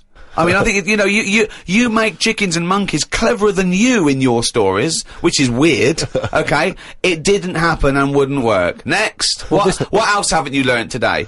No, well, as always, things like that always get me thinking. What right? else haven't you learnt today, No, hang on, Carl? he's got his mind's working now. This Go apparently on. has got his Yeah, mind so working. that's rubbish. Well, do you think then that it's worth looking after animals then if there isn't any memory? If they don't know what's happening anyway, you're always going on about don't be cruel to things. Yeah, why would you be cruel? There's one thing about imagining chickens can reason, and because they can't, being cruel to them. Why does it matter whether an animal can reason or not for you not to be cruel to it? The reason I don't like blood sports isn't the fact that there's a fox missing. It's the psychology of the people that get off on seeing an animal ripped to pieces. They wouldn't like it if it was a robot. They wouldn't care. For some reason, in their psychology, they like this sport. Why does it have to be a sport? They're not culling. They're not putting things down for a good. They like to see this fox ripped apart or a bull tortured for their own pleasure. That's why it shouldn't. Why would you ever want to be cruel to an animal, whether it can reason or not? No. I mean, I don't mean really cruel, but I mean like there's an advert on that's on in the in Britain, advertising some supermarket, right? And it's saying, we look at before we kill our chickens and what have you. They have a great life. This is like the voiceover, and you see Happy Chicken. Yeah. And it's going, we give it a good little house to live in. It's got straw. Yeah. It eats good. Yeah. And then we kill it. Right? Yes, but that's better, isn't it? Well, no, I don't think it is, though, is it? Because at the end of the day, if I was that chicken, right, I'm that chicken, loving my life. I can't believe me luck, right? Well, we'd be pleased, because at least he'd be able to do the show, and we'd have some interesting conversations. Yeah. So there it is, right, wandering about. It's got its nice little field that it's working on. Yeah. It's got its nice food and everything. But it's going to die. Yeah, we're all going to die. But then, if you were like a rubbish chicken, that had like a rubbish life, you'd be going, oh, kill me. Carl, they're not thinking what's going to happen tomorrow. They don't know that they're going to get for the chop, are they? A chicken's not going, I'm fed up with this. I can't wait for that axe to be used on my neck. Yeah. Well, that's another now you've mentioned the cutting off of an head, right? Yeah. On the chicken. That's something else I've learned, right? It's like a pinball is mine. Amazing. Isn't it? Ding dong, boom, dang, oh, head, ding, ding, chicken, head off, bing, dong. No, right, but, this was in a proper science magazine as well, right? Yeah. So you can't have a go. This wasn't something on the internet. This was printed in a magazine. You read it. Okay, and what was it? And here comes the filter. It's going to come out nonsense. Right, well- You could have Professor Stephen Hawking sitting there whispering stuff in your ear, and it could all be true, but when you said it, gobbledygook. Well, let's see then. Let's see, right? What they've done another experiment, right? Yeah. They've cut somebody's head off, right? And you know how they used to do it in the olden days, where they'd put your head in a stock, cut it off, for whatever reason, right? You've done something wrong, right? Mm. And the question that everybody used to talk about in the village was, I made eye contact with it, right? And it was a bit worrying because he was looking at me and he looked fed up and that. No, he's dead. So they've put a bit of work into this, and they've done it again somewhere, right? And they've worked out that when the head comes off the body, it stays alive and that for 30 seconds. Well, no, they don't know that. They can never know that. No, they did it. They did this experiment. What's alive? What's alive? But there's loads of issues here. One, no one's experimenting with human beings cutting their head off, Carl. Well, two, no. So you read this in what? Executioner's Monthly? This is in no, a two, proper... Carl, it's what your definition of alive is, because you can be alive and have no conscience. No, but this is where it gets weird, right? Yeah, I haven't told you that. this is where it gets weird. You talking about it. So the head's off, right? Yeah. And what they did was, they chucked a load of questions at it.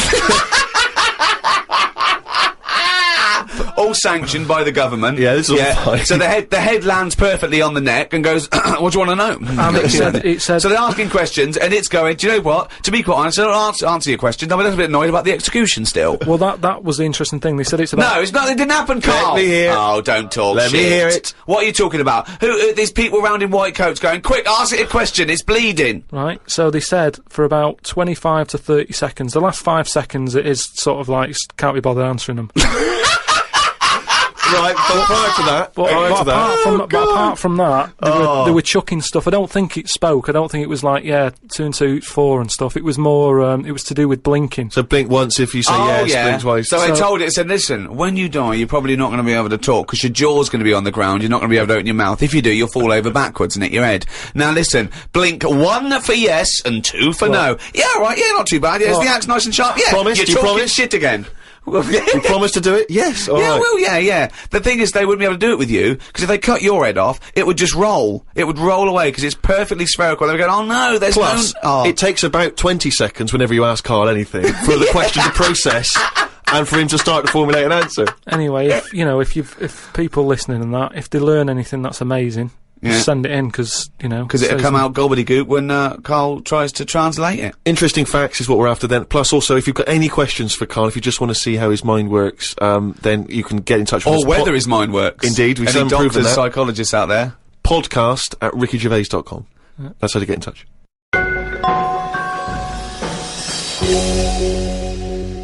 Carl, it's what we've all been waiting for. Oh, chimpanzee that monkey news. Right, well, this one sent in from Sam in New York, right?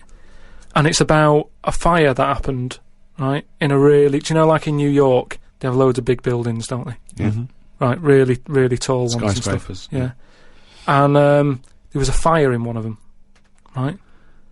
So they did as expected. They called up, fire brigade and that. They turned up, right? Fire engine parked up. It's like, right, where's the fire? And they said, oh, it's on like floor 100 or whatever. And they said, oh no, we've brought the fire engine with the short ladders. Stupid mistake, but go on. Right. So anyway, so the fire's going and that, and they're saying, is there anyone in there? They go, I don't know, there might be someone up there, but the telecom's not working and stuff. Who do you think might be up there, Rick? I don't know. But just a woman, I imagine. Just a woman or a child. Is there a fireman that could climb up a building at all without a ladder? That seems unlikely, but go on. Go on. So anyway, so they said, well, how are we going to get up there? Yeah. We can't. But they've only brought the short ladders. No, we can't. Let's go home. Okay, that was monkey news. So they said, well, there's a lot of like grippage. Because they made up words. The firemen, the NYPD firemen. There's a lot of grippage on the side of the building and stuff. So anyway, they said, why don't we just go and get a monkey, right?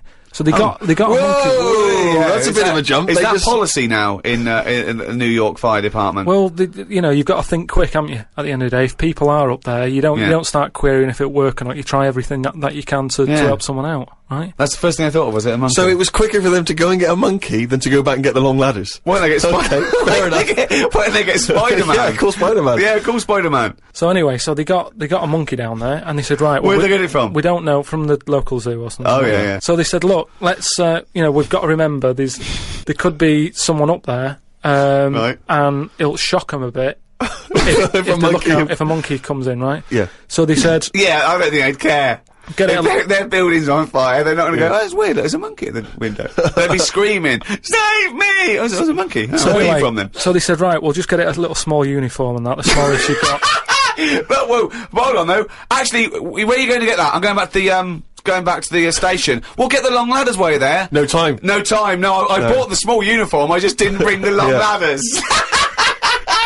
You're an idiot! So anyway, it goes up there, it's got all the kit on and what, it's got its little ardor on and all that. It grabs, there was like a little person up there, manages to grab that. Not a midget. Who was up there then? It was just someone that was just the right size for a monkey to be able to rescue, which is handy. Because if it had been anyone else, like a larger person or a family, we'd all be screwed. No, I don't know about the size of it, but it's just the story saying how, like, it was quite a big monkey and that it was good at breaking down doors. Oh, yeah. It was good at climbing into small spaces and stuff like that. Anyway, so it's big enough to carry a fully grown man, but small enough to climb through a cat flap. Yeah, sure. So, which is handy. So anyway, it managed to Did get it have the boots on as well? It got the purse and everything, and now it says it's sort of it's on call if they ever need it again. So. Sure, and if they ever get anywhere again and they've forgotten the long ladders, but there's plenty of grippage, they just call for cocoa.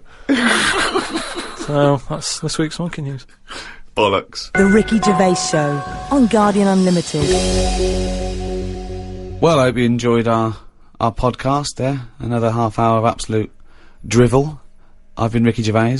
With me, Steve Merchant. See you next time. And Karl Pilkington. Uh-huh. And we'd all like to thank those brilliant guys at Positive Internet for hosting this podcast brilliantly. Positive Internet hosting the world's #1 podcast. Here's DJ Reach Around. It is hard eating a knob. So what are you saying? You could... I'm saying, like, I could eat a knob at night. I could eat a knob at night. I could eat a knob at night. I could eat a knob at night. I could eat a knob at night. I could eat a knob at night. I could eat a knob at night. I could eat a knob at night. I could eat a knob at night. I could eat a knob at night. I could eat a knob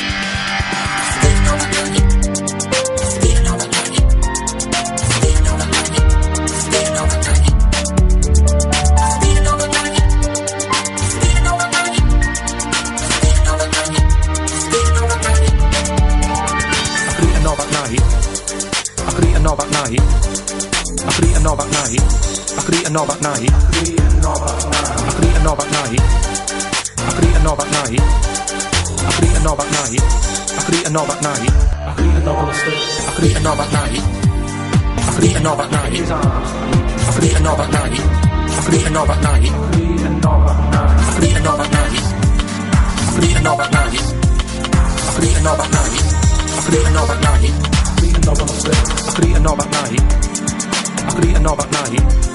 I could eat a knob at night. I could eat a knob at night. I could eat a knob at night. I could eat a knob at night. I could eat a knob at night. I could eat a knob on the stick. I could eat a knob at night. I could eat a knob at night. I could eat a knob at night. It is hard eating a knob.